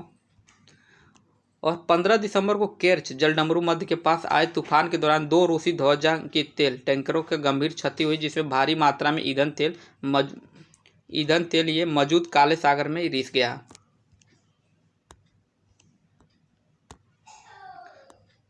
अगला है क्या? तो 250 साल बाद बाल्ड ईगल को राष्ट्रीय पक्षी घोषित किया गया। 250 साल बाद बाल्ड ईगल को राष्ट्रीय पक्षी घोषित किसने किया था? तो अमेरिका ने इसको घोषित किया, और ये क्रिसमस ईव पर 24 दिसंबर 2024 को। और यूएनएससी में अस्थायी सदस्य के रूप में 2 साल का हुआ कार्यकाल। यूएनएससी में कौन अस्थायी सदस्य के रूप में 2 साल का कार्यकाल हुआ किसका? तो पाकिस्तान का। ये 8वां कार्यकाल है, और कार्यकाल 1 जनवरी 2025 से शुरू होकर 31 दिसंबर 2026 तक रहेगा ये। नेक्स्ट है चीन ने अंतरिक्ष में चहलकदमी का नया रिकॉर्ड बनाया। अंतरिक्ष अन्वेषण में एक मील का पत्थर। तो चीन अंतरिक्ष यात्री से जूझे और संग। चीन अंतरिक्ष यात्री कै जूझे और सोंग लिंगडोंग ने तियांगोंग अंतरिक्ष स्टेशन के बाहर 9 घंटे की अतिरिक्त गतिविधि ईवीए के साथ एक नया वैश्विक रिकॉर्ड स्थापित किया। यह रिकॉर्ड 12 मार्च 2001 को अमेरिकी अंतरिक्ष यात्री जेम्स वास और सुजैन हेल्स द्वारा बनाए गए 8 घंटे 56 मिनट के रिकॉर्ड को पार करता है। अगला क्या है न्यूज? माउंट सेमरू। तो पूर्वी जावा इंडोनेशिया माउंट सेमरू विस्फोटक 15 दिसंबर को हुआ। ये 3676 मीटर ऊंचा माउंट सेमरू इंडोनेशिया के सबसे सक्रिय ज्वालामुखी है। अगला है कि dark eagle anti missile system, ये यूएस का है और ये long range hypersonic weapon LRHW का डार्क ईगल नाम इसको दिया गया है। और ये सफलतापूर्वक परीक्षण कहाँ किया गया? तो ये किया गया Cape Canaveral space force station जो फ्लोरिडा में है। और इसकी क्षमता क्या है भाई? तो 3800 मील प्रति घंटे की गति, ध्वनि की गति से 5 गुना अधिक इसका जो वेग है, अर्थात मैक 5 इसका जो स्पीड है मैक 5 है। अगला हिंद प्रशांत ब्लॉक में शामिल हुआ ब्रिटेन। हिंद प्रशांत ब्लॉक में शामिल हुआ ब्रिटेन। तो 15 दिसंबर 2024 को आधिकारिक रूप से इसमें शामिल हुआ। और ट्रांस पैसिफिक पार्टनरशिप अर्थात CTPP में शामिल होने वाला ये पहला यूरोपीय देश है। यह महत्वपूर्ण कदम यूके की पोस्ट ब्रेक्सिट रणनीति का हिस्सा है, जिसका उद्देश्य देश की अर्थव्यवस्था को बढ़ावा देना और इंडो पैसिफिक क्षेत्र में व्यापार के नए अवसर को लाभ प्राप्त करना है। और इसी में कह रहा है कि व्यापार के नए अवसर और लाभ प्राप्त करना है। और CTPP एक वार्षिक आर्थिक साझेदारी जो मूल रूप से 11 देशों के साथ शुरू हुई थी। और इसमें कौन कौन था? पहले शुरू में Australia, Brunei, Canada, Chile, Japan, Malaysia, Mexico, New Zealand, Peru, Singapore, Vietnam. और 2016 में ट्रांस पैसिफिक पार्टनरशिप, जिसमें TPP से US की वापसी के बाद बचे हुए देशों ने CTPP की स्थापना की। भारत को दिया गया सर्वाधिक पसंदीदा राष्ट्र का दर्जा। अगला देखिए, दोनों ने भारत को दिया गया सर्वाधिक पसंदीदा राष्ट्र का दर्जा सस्पेंड किसने किया? तो ये सस्पेंड किया इसने, ये स्विट्जरलैंड ने। किसने? ये स्विट्जरलैंड ने किया, ठीक है। और इसी में 1 जनवरी से स्विट्जरलैंड में भारतीय संस्थाओं को लाभांश पर 10% टैक्स लगेगा। और इस यूरोपीय राष्ट्र ने भारत के साथ अपने दोहरे कराधान परिहार समझौते अर्थात DTS में सर्वाधिक तरजीही राष्ट्र, जिसको हम लोग MFN कहते हैं, खंड को निलंबित कर दिया है। अगला है दुनिया की सबसे बड़ी सोने की ईंट का अनावरण किया गया। दुनिया में सबसे बड़ी सोने की ईंट का अनावरण किया गया। और ये कहाँ पे हुआ? तो दुबई ने इसका अनावरण किया है। ये 300.12 किलोग्राम का है, जिसका जो कुल मूल्य है $25 मिलियन है। कितना? $25 मिलियन है। ये 300 किलोग्राम का ये सोने का ईंट है ये। अगला नीचे नेब्रास्का ने 26 दिसंबर को महात्मा गांधी स्मृति दिवस घोषित किया। नेब्रास्का ने 6 दिसंबर को महात्मा गांधी दिवस घोषित किया गया। और ये 6 दिसंबर 2024 को नेब्रास्का में सेंट कैपिटल में महात्मा गांधी की प्रतिमा पर अनावरण किया गया, जिसमें महात्मा गांधी स्मरण दिवस के रूप में घोषित किया गया। Sikorsky MH-60R multi role helicopter. तो ये अमेरिका ने भारतीय नौसेना के हेलीकॉप्टर उपकरण के लिए $1.17 बिलियन के सौदे की मंजूरी दी है। और डोनाल्ड ट्रंप के राष्ट्रपति काल में भारत को 24 Sikorsky MH-60R multi role helicopter बेचने का सौदा मंजूर किया गया।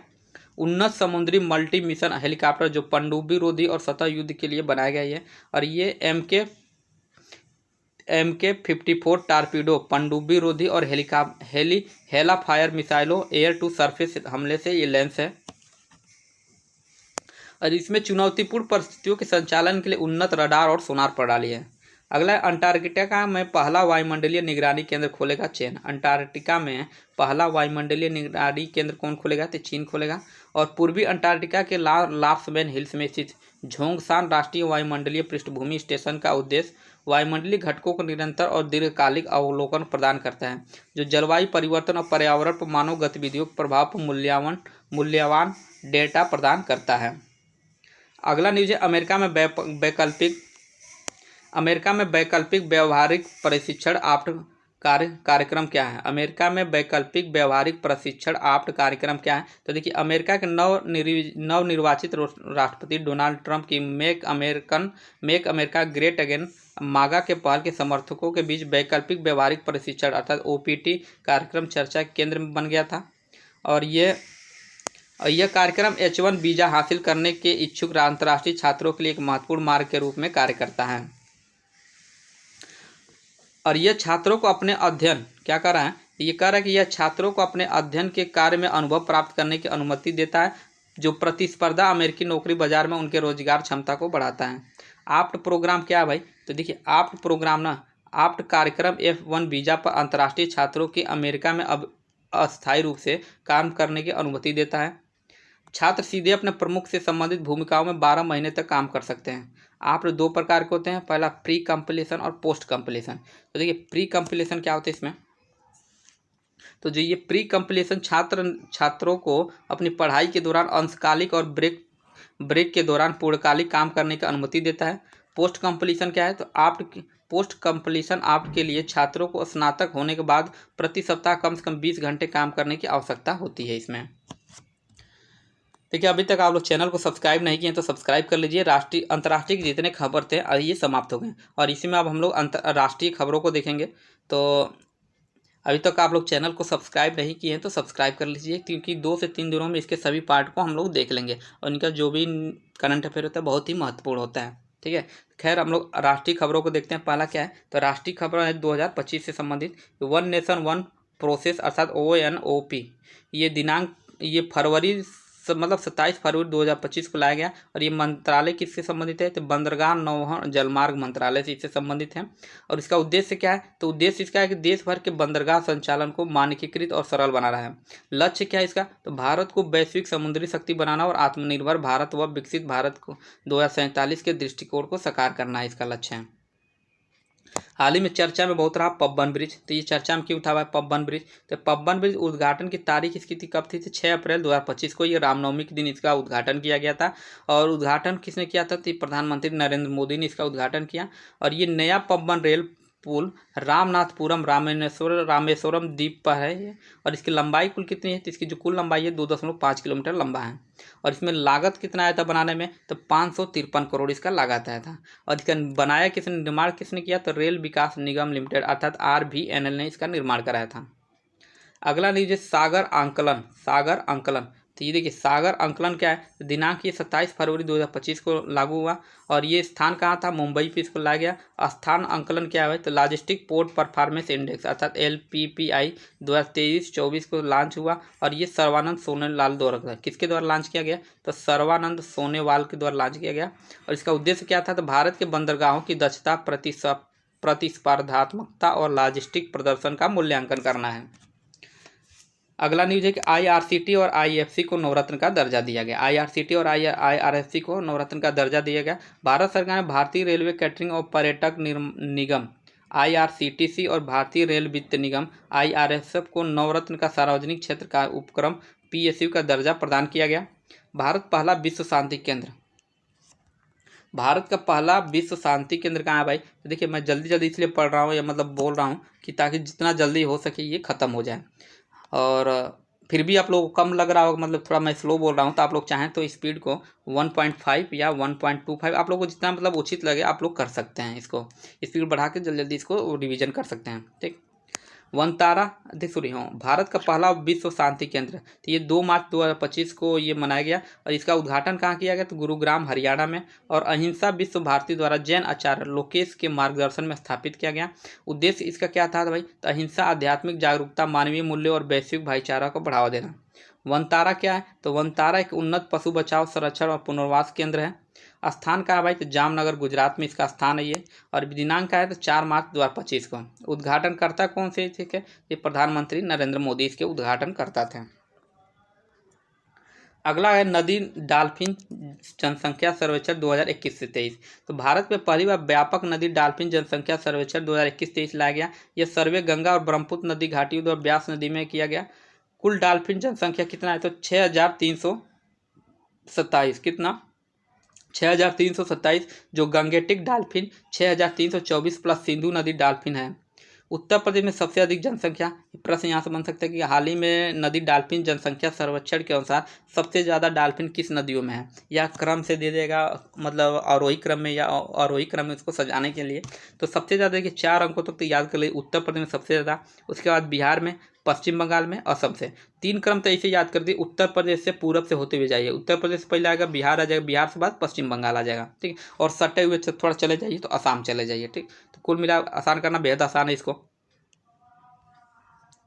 अगला क्या है, सर्वेक्षण अवधि, तो 2021 से 23 तक इसका अवधि था। सर्वेक्षण स्थान कहाँ था, तो वन जीव स्थान WII, राज्य वन विभाग, पंजाब, यूपी, बिहार, असम, झारखंड, राजस्थान और अन्य संगठन इसमें आया। आर्नयाक, WWF, टर्टल सर्वाइव, किसने, टर्टल सर्वाइव अलायंस और world life trust of India, इन्होंने मतलब सहयोग किया इसको मतलब सर्वे करने में। परियोजना डाल्फिन PM मोदी द्वारा 15 अगस्त 2020 को शुरू की गई एक संरक्षण योजना है ये। अगला क्या है, तो विविधता का अमृत महोत्सव, तो उद्घाटनकर्ता राष्ट्रपति द्रौपदी मुर्मू। स्थान का है, तो राष्ट्रपति भवन में। दूसरा संस्करण इसका, तो केंद्रीय क्षेत्रीय दक्षिण भारत, कर्नाटक, केरल, तमिलनाडु, तेलंगाना और आंध्र प्रदेश, लक्षद्वीप, पुडुचेरी में है। उद्देश्य क्या है इसका, तो भारत की सांस्कृतिक विविधता को प्रदर्शित करना और कारीगरों को सशक्त बनाना है। AI कोसा क्या है, तो इसके उद्घाटनकर्ता जो थे केंद्रीय इलेक्ट्रॉनिक या सूचना प्रौद्योगिकी मंत्री श्री अश्विनी वैष्णव थे, और इसका उद्घाटन कहाँ किया गया, नई दिल्ली में AI कोसा का। और इसका AI कोसा का उद्देश्य क्या है भाई, तो भारत में AI कृत्रिम बुद्धिमत्ता आधारित अनुसंधान, नवाचार और कौशल विकास को मजबूती के लिए है। देखिए आजकल हर देश अपने AI में काफ़ी ज़्यादा मतलब रिसर्च कर रहे हैं, तो उसी क्रम में भारत में भी AI कोसा का स्थापना की गई है। और शुरू की गई प्रमुख इसके पहल क्या है इसके अंतर्गत, AI कोसा India AI data sets platform, शोधकर्ताओं, स्टार्टअप और उद्योगों के लिए डेटा सेट मॉडल और AI टूल्स का भंडार है। India AI compute portal, startups, MSMEs, शिक्षाविदों और सरकारी एजेंसियों के लिए सब्सिडी दरों पर AI कंप्यूट सेवाएं। AI अगला क्या है, AI कॉम्पिटेंसी फ्रेमवर्क, सरकारी अधिकारियों के लिए AI अप स्किलिंग प्रोग्राम, जिससे शासन में AI का बेहतर उपयोग हो सके।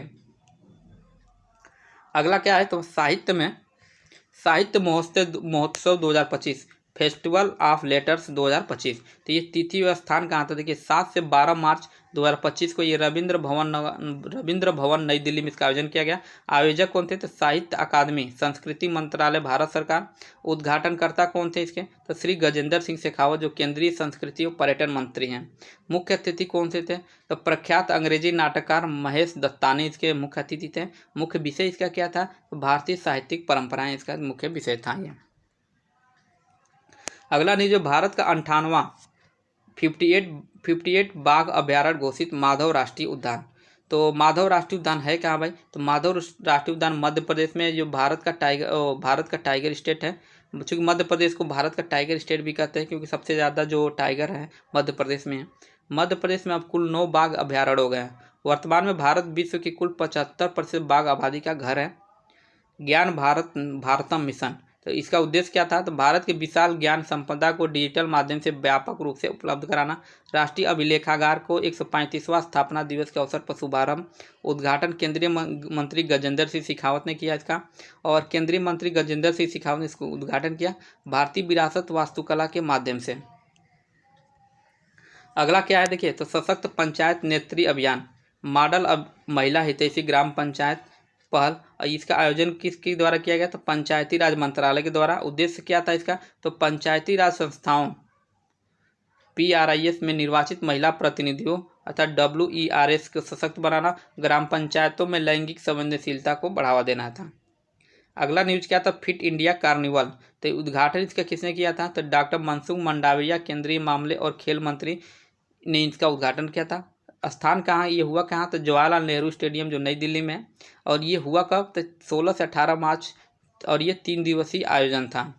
इसका उद्देश्य क्या था, तो नागरिकों में शारीरिक फिटनेस, मानसिक स्वास्थ्य और स्वस्थ जीवन शैली को बढ़ावा देना था। अगला प्रश्न है, भारत का पहला PPP क्या है भाई, भारत का पहला PP पब्लिक प्राइवेट पार्टनरशिप के तहत भारत का पहला पब्लिक पार्टनर मतलब पब्लिक प्राइवेट पार्टनरशिप के तहत ग्रीन वेस्ट प्रोसेसिंग प्लांट कहाँ आयोजित किया मतलब बनाया गया, तो ये इंदौर में इसका स्थापना की गई है। पर्पल फेस्ट 2025 क्या भाई, तो आयोजन स्थल का राष्ट्रपति भवन अमृत उद्यान है। मुख्य अतिथि इसके कौन थे, तो भारत के राष्ट्रपति श्रीमती द्रौपदी मुर्मू थी। और आयोजनकर्ता कौन था, तो दिव्यांग जन सशक्तिकरण विभाग, सामाजिक न्याय और अधिकारिता मंत्रालय इसका कौन था, इसका मतलब आयोजन करता था। और मुख्य उद्देश्य इसका क्या था, तो समावेशिता को बढ़ावा देना, दिव्यांगजन को सशक्त बनाना और सतत अवसर सृजन करना था इसका मुख्य। अगला है कि युगे युगीन भारत राष्ट्रीय संग्रहालय। तो नामा युगे युगीन भारत राष्ट्रीय संग्रहालय प्रस्तावित इसका वो नाम था। और स्थान इसका क्या था, मतलब कहाँ इस पे, तो नॉर्थ और साउथ ब्लॉक नई दिल्ली में ही। परियोजना का पहल क्या था, तो सेंट्रल विस्टा पुनर्विकास परियोजना का हिस्सा ही है। उद्देश्य इसका क्या है, तो भारत की हजारों वर्ष पुरानी सभ्यता और सांस्कृतिक विरासत का प्रदर्शन करना था। तकनीकी सहयोग इसमें कौन कौन था, भारत के राष्ट्रीय संग्रहालय और फ्रांस म्यूजियम डेवलपमेंट के बीच एक समझौता था ये। अगला न्यूज था वरिष्ठतम नागरिक आयोग क्या है, तो वरिष्ठतम नागरिक आयोग क्या है, तो वरिष्ठ नागरिक आयोग स्थापित करने वाला पहला राज्य कौन बना, तो केरल भारत में पहला राज्य बना है।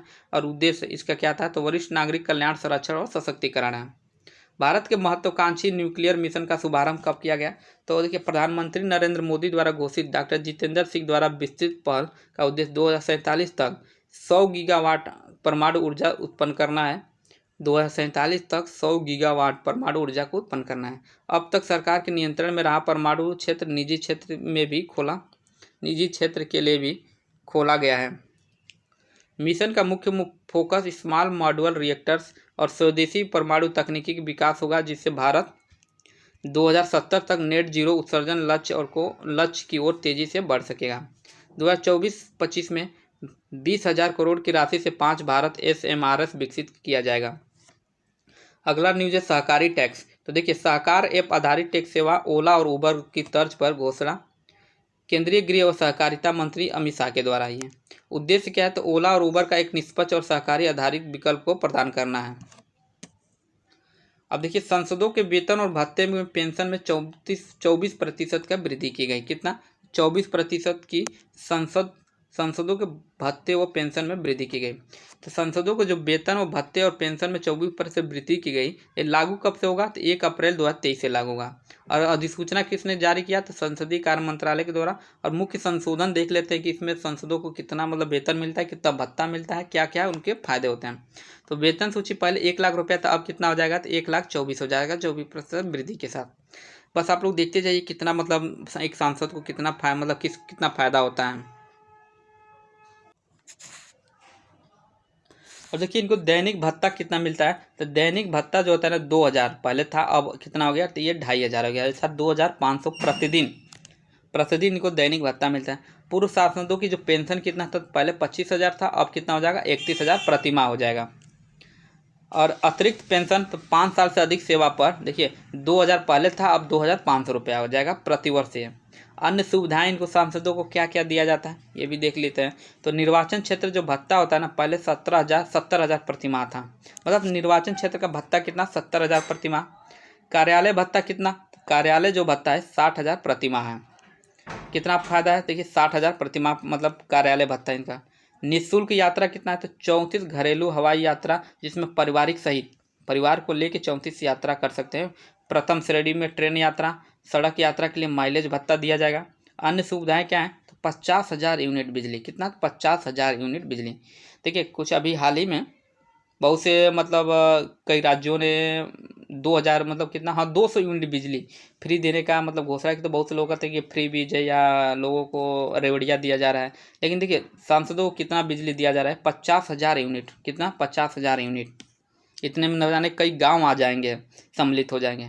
उसके बाद क्या है, बिजली और 4,000 किलोवाट पानी, 4,000 किलोलीटर पानी, मुफ्त इंटरनेट, मुफ्त फ़ोन, दिल्ली में निःशुल्क सरकारी आवास, बंगला, हॉस्टल, अपार्टमेंट या आवास भत्ता जो मतलब इनको दिया जाएगा। खैर अगला प्रश्न देखते हैं हम लोग। विश्व आर्द्रभूमि दिवस 2025 जो समारोह, तो केंद्रीय पर्यावरण वन व जल परिवहन मंत्रालय द्वारा Parvati अर्गा Ramsar site Gonda UP में विश्व वेटलैंड डे 2025 का समारोह किया गया। एक प्रश्न ये भी पूछ सकते हैं, विश्व आर्द्रभूमि दिवस 2025 का समारोह का आयोजन कहाँ किया गया, तो ये Parvati अर्गा Ramsar site Gonda UP में, और विश्व वेटलैंड डे 2025 समारोह का आयोजन किया गया। और उद्घाटन इसके किसने किया, तो सीएम योगी व पर्यावरण राज्य मंत्री कीर्तिवर्धन सिंह ने। भारत रामसर कन्वेंशन में 2082 का से पक्षकार बना। हाल ही में भारत के 4 नए रामसर साइट घोषित किए गए। पहला उधवा झील जो झारखंड का पहला ये, खेचो ओ पलरी जो सिक्किम का पहला ये, तीर्थगल जो तमिलनाडु में है, और सर कटोरई जो तमिलनाडु में है। और भारत में तमिलनाडु में सर्वाधिक 20 रामसर स्थल हैं। कहाँ पे सबसे ज़्यादा, तो रामसर में 20 रामसर स्थल हैं। विश्व पुस्तक मेला 2025, तो देखिए इसका आयोजन जो हुआ ना, भारत मंडपम नई दिल्ली में 1 से 9 फरवरी 2025 के बीच इसका आयोजन किया गया। और इसका थीम क्या था, तो हम भारत के लोग, रिपब्लिक 75 था। और उद्घाटन किसने किया, तो राष्ट्रपति द्रौपदी मुर्मू ने इसका उद्घाटन किया। फोकस राष्ट्र इस पे कौन सा था, तो रूस इसमें फोकस राष्ट्र था। और भागीदारी देश कितने थे, तो 50 भाग इसमें भागीदार देश थे। स्व रेल क्या है, तो भारतीय रेलवे द्वारा लॉन्च सुपर ऐप ग्राहकों की सुविधा हेतु इसे लॉन्च किया गया। सोरेंग जिला जो कि सिक्किम है, काफ़ी चर्चा में इसका क्यों था, तो देश का पहला कार्बनिक फिशरीज क्लस्टर, जैविक मत्स्य पालन क्लस्टर बना। भारतीय भाषा पुस्तक मेला, तो बजट 2025 में इसे घोषित किया गया था। छात्रों को डिजिटल रूप से भारतीय भाषाओं की पुस्तक उपलब्ध कराना हेतु ये है। मिशन 3000 क्या है भाई, तो भारतीय रेलवे के महत्वाकांक्षी मिशन है ये। और लक्ष्य इसका 2030 तक 3000 मिलियन टन की माल ढुलाई क्षमता हासिल करना। नोट इसमें कुछ महत्वपूर्ण बातें नोट जो किया है, गत वित्तीय वर्ष में 16,600 मिलियन टन क्षमता पहली बार प्राप्त हुआ। और 2025 से 2026 में 17,000 मिलियन निर्धारित इसका लक्ष्य है। आईआईटी मद्रास क्यों चर्चा में रहा था, हाल ही में Bharat cancer genome Atlas launch किया। उद्देश्य इसका क्या है, तो भारत में कैंसर अनुसंधान को बढ़ावा देना है। और अगला क्या है, त्रिभुवन सहकारी विश्वविद्यालय, तो भारत सरकार द्वारा स्थापना के लिए विधेयक प्रस्तुत लोकसभा में। ग्रामीण प्रबंधन संस्थान आनंद गुजरात में स्थापित होगा ये। और गृह मंत्री अमित शाह ने 2021 में सबसे पहले राष्ट्रीय सहकारी विश्वविद्यालय की योजना की घोषणा की। और ग्रामीण प्रबंधन संस्थान आनंद की स्थापना 1979 में डॉक्टर वर्गीस कुरियन ने की थी। वर्तमान विधेयक 3 फरवरी 2025 को सहकारिता राज्य मंत्री कृष्णपाल गुर्जर ने लोकसभा में इसको प्रस्तुत किया। और अगला है कि IBCA international big cat alliance काफ़ी चर्चा में था, यहाँ से प्रश्न पूछने की ज़्यादा संभावना है। 9 अप्रैल 2023 को PM मोदी के द्वारा इसको लॉन्च किया गया। और यह प्रोजेक्ट टाइगर 1973 के 50 वर्ष पूर्ण होने पर इसका जश्न मनाता है। 29 फरवरी 2024 को IBCA की स्थापना को केंद्रीय कैबिनेट ने मंजूरी दे दी। और इसका जो मुख्यालय होगा ना, ये भारत में ही मुख्यालय होगा। और चर्चा में क्यों था, तो हाल ही में आधिकारिक रूप से स्थापना की घोषणा 23 जनवरी 2025 को। और ये एक पूर्ण संधि आधारित अंतर सरकारी संगठन के रूप में हुआ। 7 बिग कैट्स के संरक्षण हेतु, और 7 बिग कैट्स के संरक्षण कौन कौन से आते हैं, इसमें बाघ, शेर, तेंदुआ, हिम तेंदुआ, चीता, जगुआर व प्यूमा आते हैं। खैर अगला देखते हैं। और अभी तक आप लोग चैनल को सब्सक्राइब नहीं किए तो भाई लोग सब्सक्राइब कर लीजिए, ताकि जब भी वीडियो डाला जाए तो नोटिफिकेशन इसका मिल जाए आप लोगों को। और इसमें मैं 3-4 दिनों के अंदर इसका पूरा करंट अफेयर इसका कंप्लीट करा दूंगा। अगला क्या है, रीवा MP, तो देखिए केंद्रीय चिड़ियाघर प्राधिकरण ने भारत के पहले सफ़ेद बाघ प्रजनन केंद्र राजा मार्तंड सिंह जूदेव के नाम पर मंजूरी दिया इसको। IIT हैदराबाद, देखिए DRDO के सहयोग से रॉकेट के घटकों के लिए भारत की सबसे लंबी धातु 3D प्रिंटिंग मशीन लॉन्च किया गया। ये 38वें सूरजकुंड अंतर्राष्ट्रीय शिल्प मेला, तो फरीदाबाद हरियाणा में इसका आयोजन किया गया 9 से 23 फरवरी 2025 तक। केंद्रीय पर्यटन मंत्री गजेंद्र सिंह शेखावत व CM नायब सिंह सैनी द्वारा उसका उद्घाटन किया गया। और इसका थीम क्या था, तो उड़ीसा व MP। थीम राज्य कौन कौन से थे, तो उड़ीसा व MP थे। और सहभागी देश कौन थे, तो बिम्स्टेक देश थे। पयोधी क्या है भाई, हाल ही में चर्चा में रहा, तो ये मानव मिल्क बैंक है। ये पयोधी क्या है, तो मानव मिल्क बैंक है ये। और एम्स में इसको आरंभ किया गया। आदि महोत्सव 2025, तो मेजर ध्यानचंद स्टेडियम नई दिल्ली 16 फरवरी 2025 से 24 फरवरी 2025। और इसका उद्घाटन किसने किया? तो राष्ट्रपति द्रौपदी मुर्मू ने किया। आनंद गुजरात क्यों चर्चा में था? तो देश का पहला सहकारिता विश्वविद्यालय स्थापित होगा और सहकारिता के जनक त्रिभुवन दास पटेल के नाम पर। प्रारंभिक बजट इसमें कितना था? तो 500 करोड़ इसका प्रारंभिक बजट था। अब विधेयक संसद में प्रस्तुत किया गया इसको। अगला क्या है? AI for entrepreneurship. तो केंद्र सरकार की पहल ये MSME NSDC इंटेल इंडिया द्वारा लॉन्च किया गया। अब वर्ष 2025 तक 1 लाख युवाओं को AI प्रशिक्षण उद्यमिता विकास हेतु है ये। मेट्रो वायडक्ट नई दिल्ली। तो 5वां अंतर्राष्ट्रीय ग्रीन मेट्रो सिस्टम कॉन्फ्रेंस में भारत के पहले वर्टिकल बायोफेशियल सोलर प्लांट का उद्घाटन किया केंद्रीय मंत्री मनोहर लाल द्वारा। और अनंत, तो गूगल का नया कैंपस खुला। अनंत मतलब गूगल का जो नया कैंपस खुला है ये किस नाम से खुला है? तो अनंत के नाम से। और ये कहाँ पे खुला है? तो महादेवपुरा बेंगलुरु में। यहाँ से 2 प्रश्न पूछ सकता है, गूगल का नया कैंपस कहाँ पे खुला है और किस नाम से? तो महादेवपुरा बेंगलुरु में। कहाँ पे? तो महादेवपुरा बेंगलुरु में और आनंद के नाम से।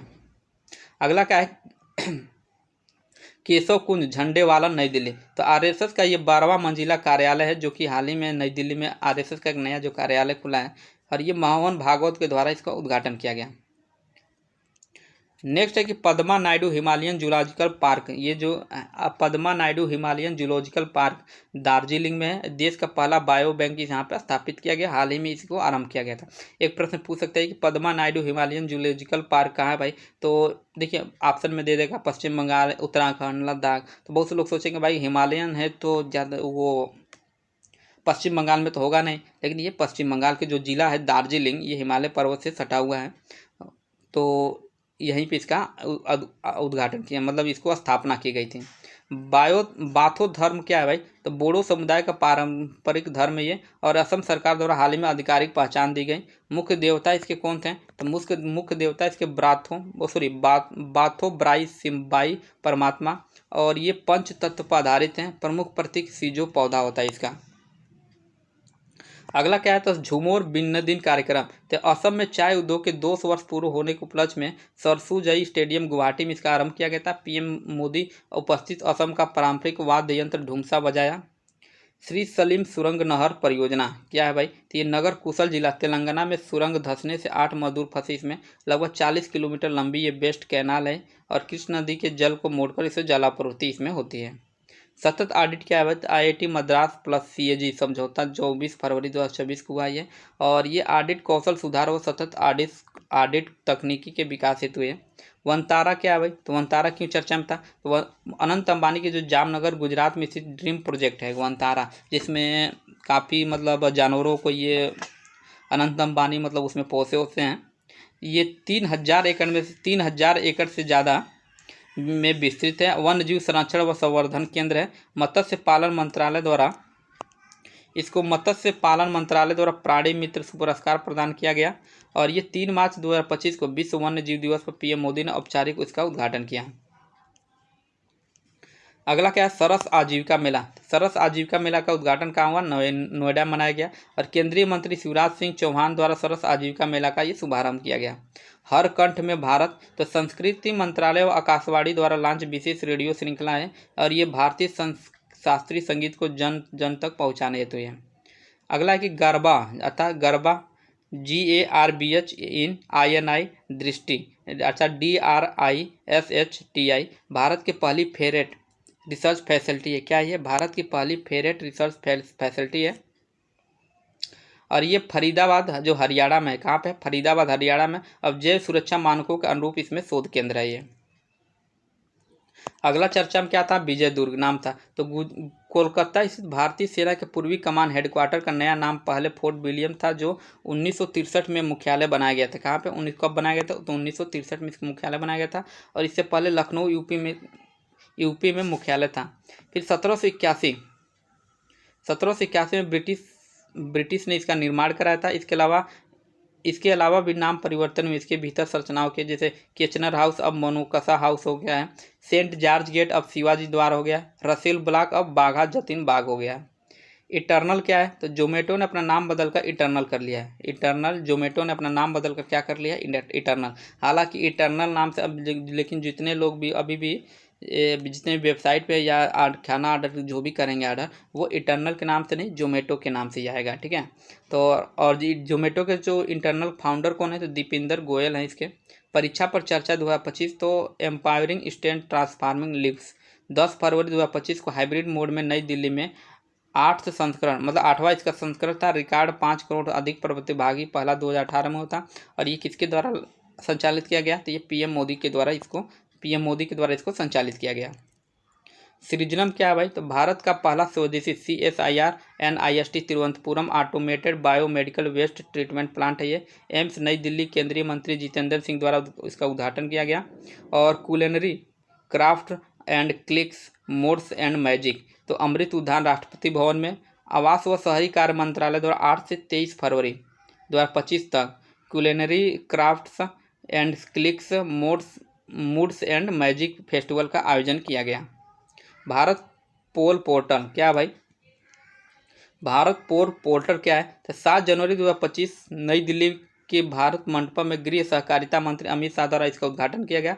और इंटरपोल के माध्यम से अंतर्राष्ट्रीय सहायता के लिए और CBI केंद्रीय जांच ब्यूरो के द्वारा ये विकसित किया गया। अगला गृह मंत्रालय, तो स्टडी इन इंडिया पोर्टल पंजीकृत पात्र अंतर्राष्ट्रीय छात्रों हेतु नई वीजा का पेश किया गया। और ई स्टूडेंट वीजा और ई स्टूडेंट अर्थात एक्स, जो ई स्टूडेंट वीजा धारकों के आश्रितों हेतु था ये। अगला क्या है? जीनोम इंडिया परियोजना। तो जीनोम इंडिया परियोजना क्या है भाई? तो ये हाल ही में पीएम मोदी द्वारा सफल समापन की घोषणा की गई। जनवरी 2020 में इसको शुरू किया गया था। भारत की जनसंख्या के आनुवंशिक विविधता का मानचित्रण करने के लिए परियोजना में 99 जातीय समूह को कवर हेतु कितना? तो 10,074 नमूनों का जीनोम का सफलतापूर्वक अनुक्रमण किया गया है ये। और इसे फरीदाबाद स्थित भारतीय जैविक डाटा केंद्र में रखा गया है। अगला क्या है? नीमोसुलाइड, तो गैर स्टेरॉयड एंटी इम्प्लेमेटरी दवा है ये।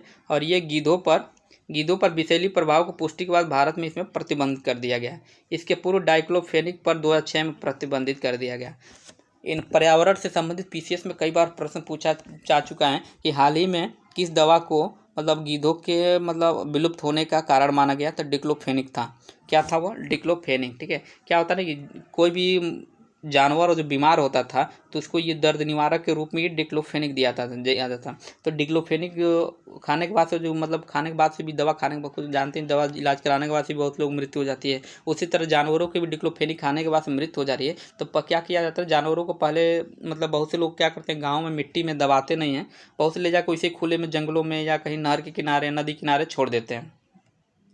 अब गीधों को जानते हैं कि वो मांस को ही खाते हैं, जो मरे हुए मांस मतलब जानवरों का मांस खाते हैं। तो अगर जो वही गिद्ध जाके मतलब उन जानवरों को खा लेंगे जो डिक्लोफेनिक दवा दी गई थी, तो उनका मतलब मरना तय हो जाता था। तो इसके वजह से गिद्धों के विलुप्त होने का सबसे बड़ा कारण था ये डिक्लोफेनिक दवा। तो इसको प्रतिबंध लगा ही दिया गया था। अब ये नीमोसुलाइड पर भी प्रतिबंध लगा दिया गया है। अगला है जेड मोर्थ टनल। तो जेड मोर्थ सुरंग जो है कश्मीर व लद्दाख के मध्य रणनीतिक गलियारों के तहत निर्मित किया गया। और ये श्रीनगर लेह राजमार्ग पर क्या है ये? तो गगनगिर सोनमर्ग क्या है ये? गगनगिर सोनमर्ग के मध्य 2 लेन की 6.5 किलोमीटर लंबी सुरंग है। और पीएम मोदी द्वारा 13 जनवरी को इसका उद्घाटन किया गया। अगला क्या कह रहा है? इम्पावर बिज इनिशिएटिव। तो ये एम्पावर बिजनेस पहल की पहल है ये। और सपनों की उड़ान थीम के साथ शुरुआत किया गया इसको। और नीति आयोग की महिला उद्यमिता मंच अर्थात WEP के अवार्ड टू रिवार्ड कार्यक्रम के तहत शुरू किया गया महिला उद्यमियों की सशक्तिकरण हेतु। और 18 से 35 वर्ष की आयु के 50 प्रतिभागियों का चयन विशिष्ट मानदंडों के आधार पर होगा। दिल्ली, NCR, पंजाब, राजस्थान, उत्तर प्रदेश, हरियाणा, मध्य प्रदेश, गुजरात में महिलाओं हेतु है। और महिला उद्यमिता मंच 2018 में नीति आयोग के एग्रीगेटर प्लेटफॉर्म के रूप में ये विकसित किया गया। वर्ष 2022 में PPP में परिवर्तित हुआ, अर्थात पब्लिक प्राइवेट पार्टनरशिप में इसको परिवर्तित किया गया। नेक्स्ट है बनिहाल बाईपास। तो बनिहाल बाईपास क्या है ना, केंद्रीय मंत्री नितिन गडकरी द्वारा इसको पूरा होने की घोषणा किया गया। और ये NH 44 पर 4 लेन जो कि 2.35 किलोमीटर लंबा है। कितना? 2.35 5 किलोमीटर लंबा है और भारत का सबसे लंबा राष्ट्रीय राजमार्ग है। दुनिया का 22वां, पुराना नाम इसका NH7 था। मतलब इसका पुराना नाम क्या था, NH7 था। और इसकी जो कुल लंबाई थी ना 3745 किलोमीटर था। कितना, 3745 किलोमीटर था। अर्थात एक प्रश्न ये भी पूछ सकते हैं सबसे भारत का सबसे मतलब कौन सा हाईवे जो है जो सबसे मतलब लंबा है, तो ये NH44 है ये। और इसका पुराना नाम था NH7 था। और ये श्रीनगर को कन्यास से जोड़ता है, अर्थात उत्तर से दक्षिण तक ये जाता है। और ये 11 भारतीय राज्यों से गुजरता है। कितने, तो 11 भारतीय राज्यों से, जिसमें कश्मीर, जम्मू कश्मीर, पंजाब, हरियाणा, दिल्ली, उत्तर प्रदेश, महाराष्ट्र, तेलंगाना, आंध्र प्रदेश, कर्नाटक, तमिलनाडु शामिल हैं। अगला क्या है, प्रोजेक्ट विस्तार। देखिए IIT मद्रास और कृषि व किसान कल्याण मंत्रालय के बीच सहयोग, कृषि पर आधारित स्टार्टअप को बढ़ावा देना हेतु। और RCIC स्कीम, तो ग्रामीण सामुदायिक अप्रवासन वर्ग योजना, दिसंबर 2024 में अप्रवासन, शरणार्थी और नागरिकता कनाडा द्वारा आरंभ किया गया। श्रमिकों की कमी को दूर करने के लिए। पात्रता इसका क्या था, तो 10+2 स्नातक या सेकेंडरी स्कूल योग्यता हो इसका, मतलब 10+2 स्नातक या सेकेंडरी स्कूल योग्यता वाले इसको मान्यता इसके लिए था। अगला क्या है, टिनिटस। तो टिनिटस क्या है भाई, तो देखिए टिनिटस था, ये एक प्रकार का मानसिक विकार है जिसमें काल्पनिक आवाज़ सुनाई देती है। हाल ही में IIT बॉम्बे के शोधकर्ताओं ने इसके उपचार हेतु उपकरण विकसित किया। गाँव में बहुत से लोग देखें, या मतलब बहुत से लोग जो भूत प्रेतों में विश्वास रखते हैं, उनको एक प्रकार कहते हैं कि भाई मुझे कोई आवाज़ सुनाई दे रही थी या कोई मुझे आवाज़ सुनाई दी या मैंने देखा, तो वो एक तरह से एक बीमारी होती है। इसका नाम क्या है, टिनिटस, ठीक है। और IIT बॉम्बे के शोधकर्ताओं ने इस पर अब इसकी दवा भी बना ली है, ठीक है। तो इस क्या है, कोकली फायर इम्प्लांट, कृत्रिम यंत्र जो श्रवण बाधितों को कोकली अंदर के प्रत्यारोपित किया जाता है। खैर ये दूसरा न्यूज है, कोकली इम्प्लांट जो कृत्रिम यंत्रों जो श्रवण बाधितों के लिए कोकली अर्ग के अंदर प्रत्यारोपित किया जाता है। ये अलग अलग न्यूज है। और अगला देखते हैं, भारतीय वायुयान अधिनियम 2024, तो 1 जनवरी 2025 से लागू किया गया। और पुराने विमानन अधिनियम 1934 को ये जगह लेगा।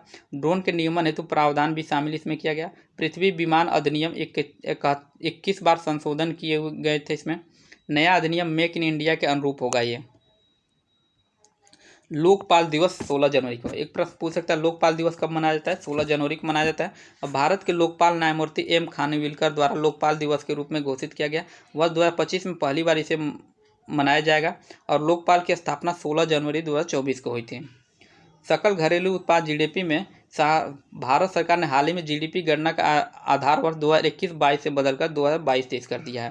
देखिए एक प्रश्न ये कई सालों से पूछा जा रहा था कि सकल घरेलू उत्पाद का जो GDP गणना का आधार वर्ष था कौन सा था, 2021-22 था। देखिए ये प्रश्न आने की बहुत ही संभावना है, क्योंकि जो भी अभी पिछले अगले 10 सालों के बाद से इसको परिवर्तित किया गया है, ठीक है। तो अब ये कब हो गया, 2022-23 हो गया है। तो इसको ध्यान से याद रखिएगा, कब तक है, ये 2022 से 2023 तक है। और इसके लिए सांख्यिकी व कार्यक्रम क्रियान्वयन मंत्रालय द्वारा विश्वनाथ गोल्डर की अध्यक्षता में 26 सदस्यीय समिति का गठन किया गया। IIT मद्रास क्यों चर्चा में था, तो देखिए थाईवर चेन्नई एशिया की सबसे बड़ी उथली लहर बेसिन अनुसंधान सुविधा, एशिया के large shallow wave basin research facility है ये। अगला क्या है, तो पुदी मुदका, तो अन्नाकपल्ली जिला आंध्र प्रदेश, भारत का ये पहला हरित हाइड्रोजन हब आरंभ यहाँ पे किया गया पुन्नी पुदका में। राष्ट्रीय सरस मेला 2025, तो ये 20 से 31 अक्टूबर 2025 को इसका मतलब मनाया गया। मेजबान कौन था इसमें, तो चेंगूर और केरल था इसमें मेजबान। समुद्री राष्ट्रीय उद्यान जामनगर, तो गुजरात सरकार व वर्ल्ड कंजर्वेशन सोसाइटी द्वारा भारत की पहली तटीय पक्षी जनगणना आयोजित की गई। भारत की पहली तटीय पक्षीय जनगणना आयोजित की गई। एक प्रश्न यहाँ से ये बन सकता है कि किसके द्वारा भारत की पहली तटीय पक्षीय जनगणना आयोजित की गई, तो गुजरात सरकार व वर्ल्ड कंजर्वेशन सोसाइटी के द्वारा। राष्ट्रीय जैविक उत्पादन कार्यक्रम अर्थात NPOP, तो हाल ही में वाणिज्य उद्योग मंत्री 8th संस्करण जारी किया और वर्ष 2001 से इसको प्रारंभ किया गया था। 1 स्टूडेंट 1 मेंटर प्रोग्राम, तो ये 2 जनवरी 2025 को NEAT 2.0 तक इसको लॉन्च किया गया। और छात्रों को इंडस्ट्री रेडी बनाने के लिए इसको लॉन्च किया गया। अगला क्या है, गांधी दर्शन आर्ट गैलरी का उद्घाटन। क्या पे भाई, तो ऊपर एकदम है, देखिए गांधी दर्शन आर्ट गैलरी का उद्घाटन राजघाट नई दिल्ली में ओम बिरला द्वारा गांधी दर्शन आर्ट गैलरी का उद्घाटन किया गया। मिशन मौसम क्या है, तो पीएम मोदी द्वारा 14 जनवरी 2025 को लॉन्च किया गया। और विजन क्या है इसका, तो 2047 डॉक्यूमेंट्री जारी करना। भारतीय मौसम विज्ञान विभाग अर्थात आईएमडी की स्थापना 1875 की 150 वर्षगांठ का ये प्रतीक है। और ये 2000 करोड़ का बजट इसमें लगाया गया है। राष्ट्रीय हल्दी बोर्ड की स्थापना, तो देखिए इसकी राष्ट्रीय हल्दी बोर्ड की स्थापना जो है निजामाबाद नई दिल्ली, मतलब निजामाबाद में राष्ट्रीय हल्दी बोर्ड की स्थापना की गई है। और केंद्रीय वाणिज्य उद्योग मंत्री पीयूष गोयल द्वारा राष्ट्रीय हल्दी बोर्ड की स्थापना की गई। ये निजामाबाद में राष्ट्रीय हल्दी बोर्ड की स्थापना की गई है। अगला क्या है, राष्ट्रीय सड़क सुरक्षा सप्ताह व माह 2025। तो 1989 में इसको जनवरी से तीसरे मतलब तीसरे सप्ताह में मनाया जाता है। और राष्ट्रीय सड़क सुरक्षा सप्ताह 2025 11 से 17 जनवरी 2025 तक राष्ट्रीय सड़क सुरक्षा माह 2025 से मनाया गया। ये 18 जनवरी से 17 फरवरी 2025 तक। और अगला है सड़क सुरक्षा पर भारत स्थिति रिपोर्ट 2024। तो सड़क परिवहन और राज्य मंत्रालय वैश्विक सड़क दुर्घटना में भारत का योगदान कितना है, 11% है। और मृत्यु दर में 10% है। अगला क्या है, पंगसो पास अंतर्राष्ट्रीय महोत्सव 2025। तो पंगसो दर्रा अरुणाचल प्रदेश में ये स्थित है। और हाल ही में पंगसो पास अंतर्राष्ट्रीय महोत्सव 2025 का आयोजित हुआ। एनटीटी लॉकर, देखिए एनटीटी लॉकर क्या है भाई, तो भारत सरकार द्वारा हाल ही में लॉन्च डिजिटल प्लेटफॉर्म है ये। अब व्यावसायिक दस्तावेज के प्रबंधन व सत्यापन को सरल बनाने के लिए राष्ट्रीय ई गवर्नेंस प्रभाग एनईजीडी द्वारा ये विकसित किया गया। केंद्रीय तंबाकू अनुसंधान संस्थान अर्थात CTARI, तो ICAR अर्थात भारतीय कृषि अनुसंधान परिषद द्वारा नाम बदलकर राष्ट्रीय वाणिज्यिक कृषि अनुसंधान संस्थान अर्थात NIRCA कर दिया गया, अर्थात इसका नाम बदल दिया गया। अब तंबाकू के साथ हल्दी, मिर्च, अरंडी व अश्वगंधा भी इसमें शामिल कर दिया गया है। सिगरेट तंबाकू अनुसंधान केंद्र संस्थान कहाँ है भाई, सिगरेट तंबाकू अनुसंधान केंद्र का है, तो गुंटूर आंध्र प्रदेश में है। और 1947 में केंद्रीय तंबाकू अनुसंधान CTRI की स्थापना राजमुंद्री आंध्र प्रदेश में किया गया था। कहाँ पे, राजमुंद्री आंध्र प्रदेश में।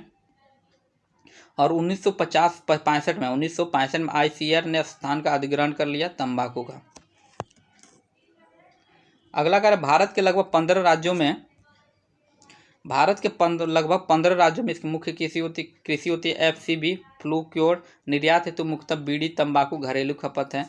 उपोष्ण कटिबंधीय पौधा होता है और जल निकास वाली रेतीली दोमट मिट्टी में इसको उगाया जाता है। पर्याप्त वर्ष 16 से 35 डिग्री तक इसका तापक्रम होना चाहिए। देश के पहले घुमावदार केबल सड़क पुल, ये गोवा में है। और नितिन गडकरी के द्वारा 11 जनवरी 2025 को देश के पहले घुमावदार केबल सड़क पुल अर्धचंद्राकार का उद्घाटन किया गया। अगला क्या है, 76वां गणतंत्र दिवस अर्थात 76 गणतंत्र दिवस 2025। इसके मुख्य अतिथि कौन थे भाई, तो प्रोबो सुबियांतो, बहुत ही महत्वपूर्ण प्रश्न है। प्रोबो सुबियांतो इंडोनेशिया के राष्ट्रपति हैं। और इसका थीम क्या था इस बार का, तो स्वर्णिम भारत विरासत और विकास, स्वर्णिम भारत विरासत और विकास था इसका। 16 राज्यों व 10 मंत्रालय विभागों की इसमें झांकियों को शामिल किया गया। और देखिए उत्तर प्रदेश महाकुंभ 2025 का चित्रण प्रस्तुत करेगा। तीनों सेनाओं की झांकियां होंगी। पहली बार संयुक्त झांकी ब्रह्मोस और नाग और संजय का इसमें भी ब्रह्मोस, नाग और संजय का प्रदर्शन किया जाएगा, मतलब किया गया।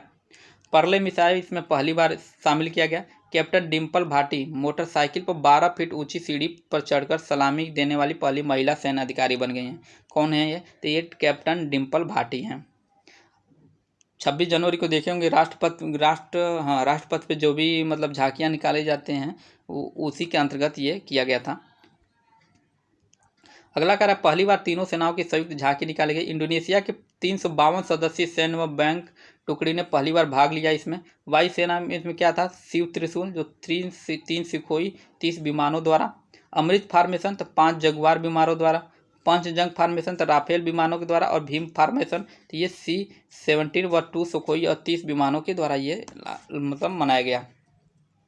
अगला क्या है, वेटलैंड सिटी, तो भारत के इंदौर अर्थात जो कि मध्य प्रदेश में और उदयपुर जो कि राजस्थान में रामसर कन्वेंशन के तहत वेटलैंड शहर की मान्यता पाने वाला भारतीय शहर बन गए हैं। हाल ही में विश्व के 31 शहर शामिल, अब कुल 74 शहर हो गए हैं। भारत के कुल कितने, तो 74 शहर हो गए हैं।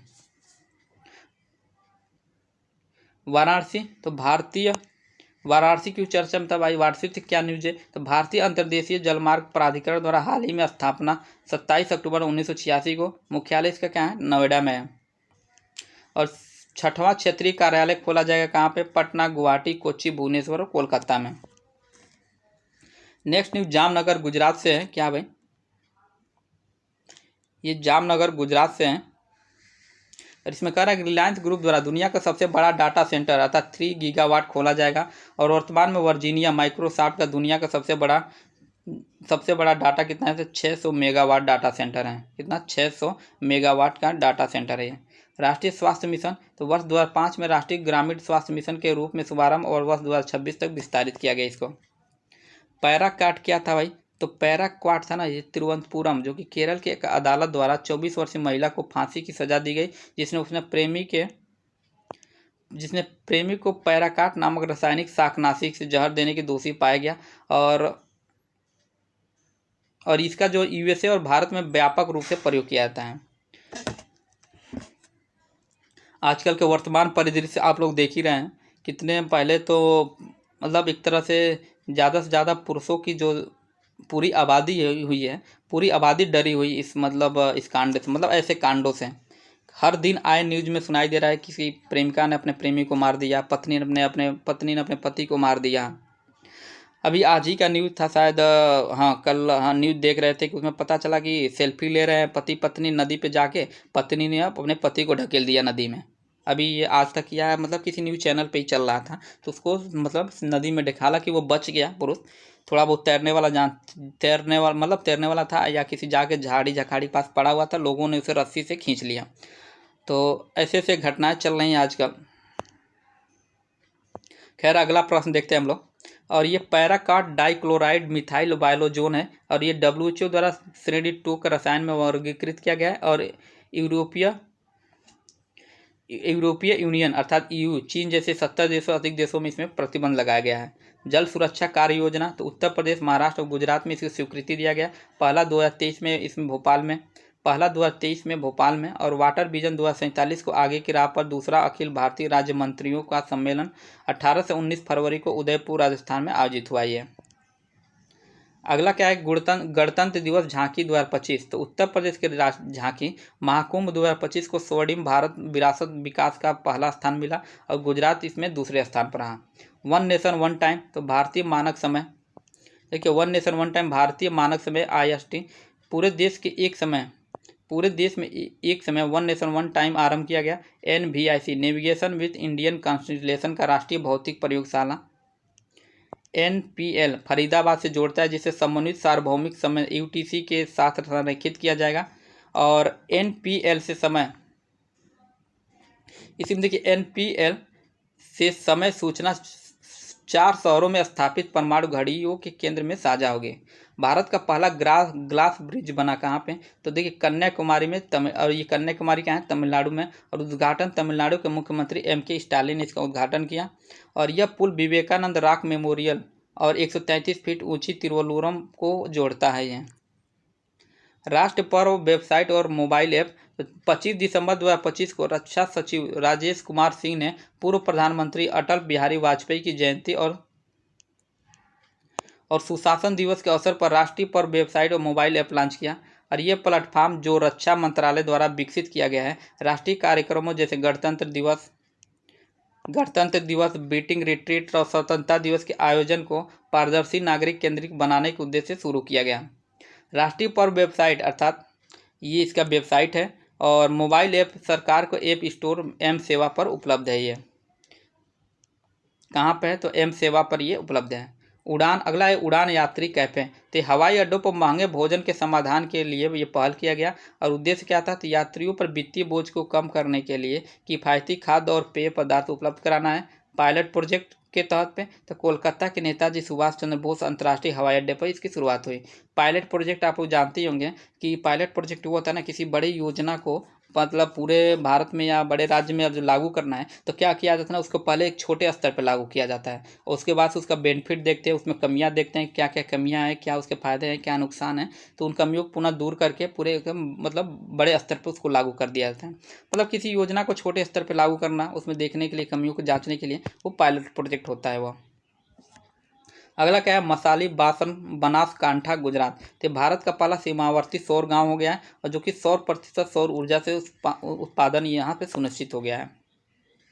अगला क्या है कि भविष्य के युद्ध के लिए एआई इनक्यूबेशन सेंटर अर्थात IAAIC का अनावरण किया गया।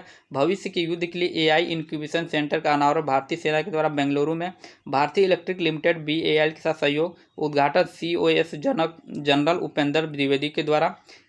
उद्देश्य इसका क्या था, तो AI संचालित युद्ध के लिए परिचालन दक्षता और तत्परता में सुधार करना था इसका। गंगा नदी डॉल्फिन ट्रेनिंग पहल क्या है, तो भारत ने असम में गंगा नदी के डॉल्फिन को पहली बार सैटेलाइट ट्रैकिंग करके वन्यजीव संरक्षण में बड़ा कदम उठाया है।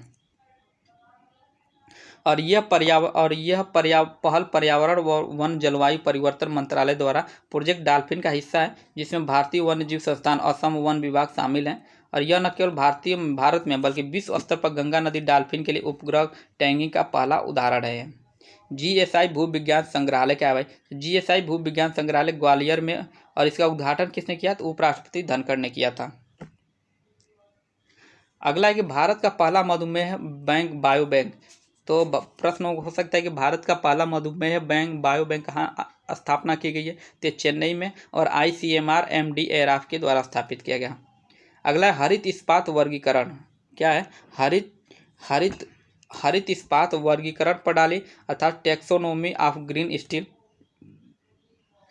तो केंद्रीय इस्पात और भारी उद्योग मंत्री CHD कुमार स्वामी ने नई दिल्ली के विज्ञान भवन में आयोजित एक कार्यक्रम में भारत की पहली हरित इस्पात वर्गीकरण अर्थात टैक्सोनॉमी ग्रीन स्टील की आधारशिला के रूप में जो जारी किया। और इसका लक्ष्य क्या है, तो 2030 से देश में सिर्फ ग्रीन स्टील का उत्पादन हो। भारत हरित इस्पात वर्गीकरण प्रणाली जारी करने वाला पहला देश बना है और इसका उद्देश्य है कि इस्पात क्षेत्र का डिकार्बोनाइजेशन करना और निम्न कार्बन अर्थव्यवस्था को संक्रमण सुनिश्चित करना है। दुनिया के कुल कार्बन उत्सर्जन में स्टील सेक्टर की हिस्सेदारी 7% है। भारत दूसरा सबसे बड़ा स्टील उत्पादक देश है। अगला है पहला भारत समुद्री धरोहर सम्मेलन क्या है, पहला भारत समुद्री धरोहर सम्मेलन जो 2024 में, और उद्घाटन इसको किसने किया, तो केंद्रीय मंत्री सर्बानंद सोनोवाल के द्वारा इसका उद्घाटन किया गया। और 11 से 12 दिसंबर को बंदरगाह, जहाज रानी और जलमार्ग मंत्रालय के द्वारा आयोजित किया गया।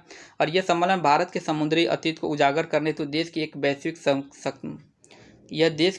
वैश्विक समुद्री शक्ति के रूप में स्थापित करने की दिशा में आयोजित किया गया। भारत में पर्यावरण रूप से टिकाऊ बुनियादी ढांचे के विकास हेतु $500 मिलियन का ऋण ADB द्वारा दिया गया। $500 मिलियन का ऋण भारत सरकार के स्वामित्व वाली India infrastructure finance company limited India infrastructure finance company limited को दिया गया है। और ADB ने भारत में सोलर रूफटॉप और हरित बुनियादी ढांचे के लिए $500 मिलियन की मंजूरी दी है। लक्ष्य इसका क्या रखा गया है, तो राष्ट्रीय सौर मिशन के तहत 2022 तक 40 गीगावाट सोलर रूफटॉप की क्षमता को बढ़ाना है।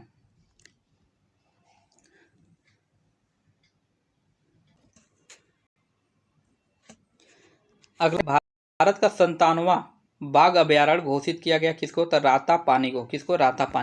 और रातापानी के बारे में देख लेते हैं। तो भारत ने अपने बाघ संरक्षण प्रयासों को बाघ प्रयासों को और बढ़ावा देने हेतु मध्य प्रदेश के रातापानी वन्यजीव अभयारण्य को अपना 97वां बाघ अभयारण्य घोषित किया है। और यह कदम भारत की प्रतिबद्धता को दर्शाता है कि जो विश्व की जंगली बाघों की आबादी का 70% अधिक संरक्षण करता है। वन्यजीव संरक्षण अधिनियम 1972 की धारा 38(5) के तहत घोषित भारत में 58 बाघ अभयारण्य है। और NTCA को 2022 को रिपोर्ट के अनुसार भारत में 3167 अर्थात 3167 बाघ हैं, जो विश्व की जंगली बाघ जनसंख्या का 70% है। अर्थात विश्व में जितने भी बाघ हैं उसका कुल 70% तो भारत में ही है। अगला क्या, अन्ना चक्र और स्कैन पोर्टल लॉन्च। तो श्री प्रहलाद जोशी ने अन्न चक्र सार्वजनिक वितरण प्रणाली PDS की आपूर्ति श्रृंखला अनुकूलन है उपकरण और SCN अर्थात NFS के लिए सब्सिडी दावा आवेदन पोर्टल लॉन्च किया। अन्न चक्र क्या है? तो NCAN के लिए सब्सिडी दावा आवेदन पोर्टल है ये। और इसका उद्देश्य क्या भाई? तो इसका उद्देश्य PDS अर्थात PDS आपूर्ति श्रृंखला में लॉजिस्टिक्स को अनुकूलित करना। विकासकर्ता कौन है? तो WFC और NFITT IIT दिल्ली। मुख्य विशेषताएं इसका क्या है? तो उन्नत एल्गोरिदम का उपयोग कर रूट अनुकूलन एंड FOIS और PM गतिशक्ति प्लेटफॉर्म के साथ एकीकरण है। अगला न्यूज है कि यूनेस्को ने शीर्ष विरासत पर्यटन स्थल घोषित किया। किसको? पश्चिम बंगाल को। तो पश्चिम बंगाल के पर्यटन क्षेत्र के अंतर्राष्ट्रीय मान्यता मिली है।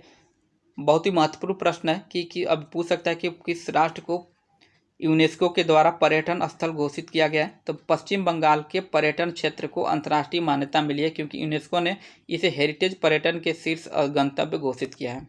नया पम्बन पुल, ऊपर भी हम लोग इसको देखें एक बार, फिर भी देख लेते हैं, 2 बार आ गया ये। नया पम्बन पुल जो है, नया पम्बन पुल भारत का पहला वर्टिकल लिफ्ट रेलवे समुद्रिक पुल है जो तमिलनाडु के भारतीय भूमि मंडपम में रामेश्वरम के बीच संपर्क बढ़ाने के लिए 105 वर्षीय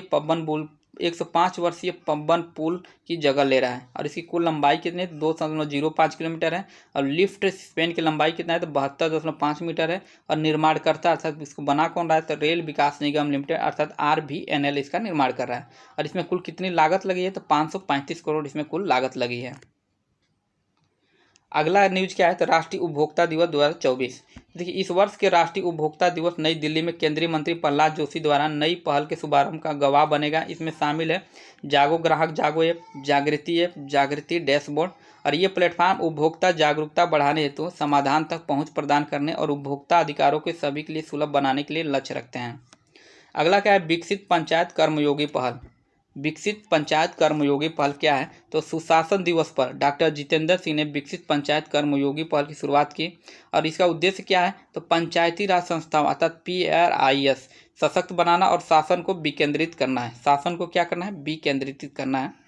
और यह पहला व्यापक प्रशासन गांव की ओर अभियान का हिस्सा है जिसका लक्ष्य जमीनी स्तर पर चुने गए प्रतिनिधियों और अधिकारियों को आधुनिक उपकरणों और ज्ञान प्रदान करके प्रभावी निर्णय देने और योजना निर्माण को बढ़ावा देना है। उड़ीसा, असम, गुजरात और आंध्र प्रदेश में पायलट प्रोजेक्ट के तहत लागू किया गया इसमें।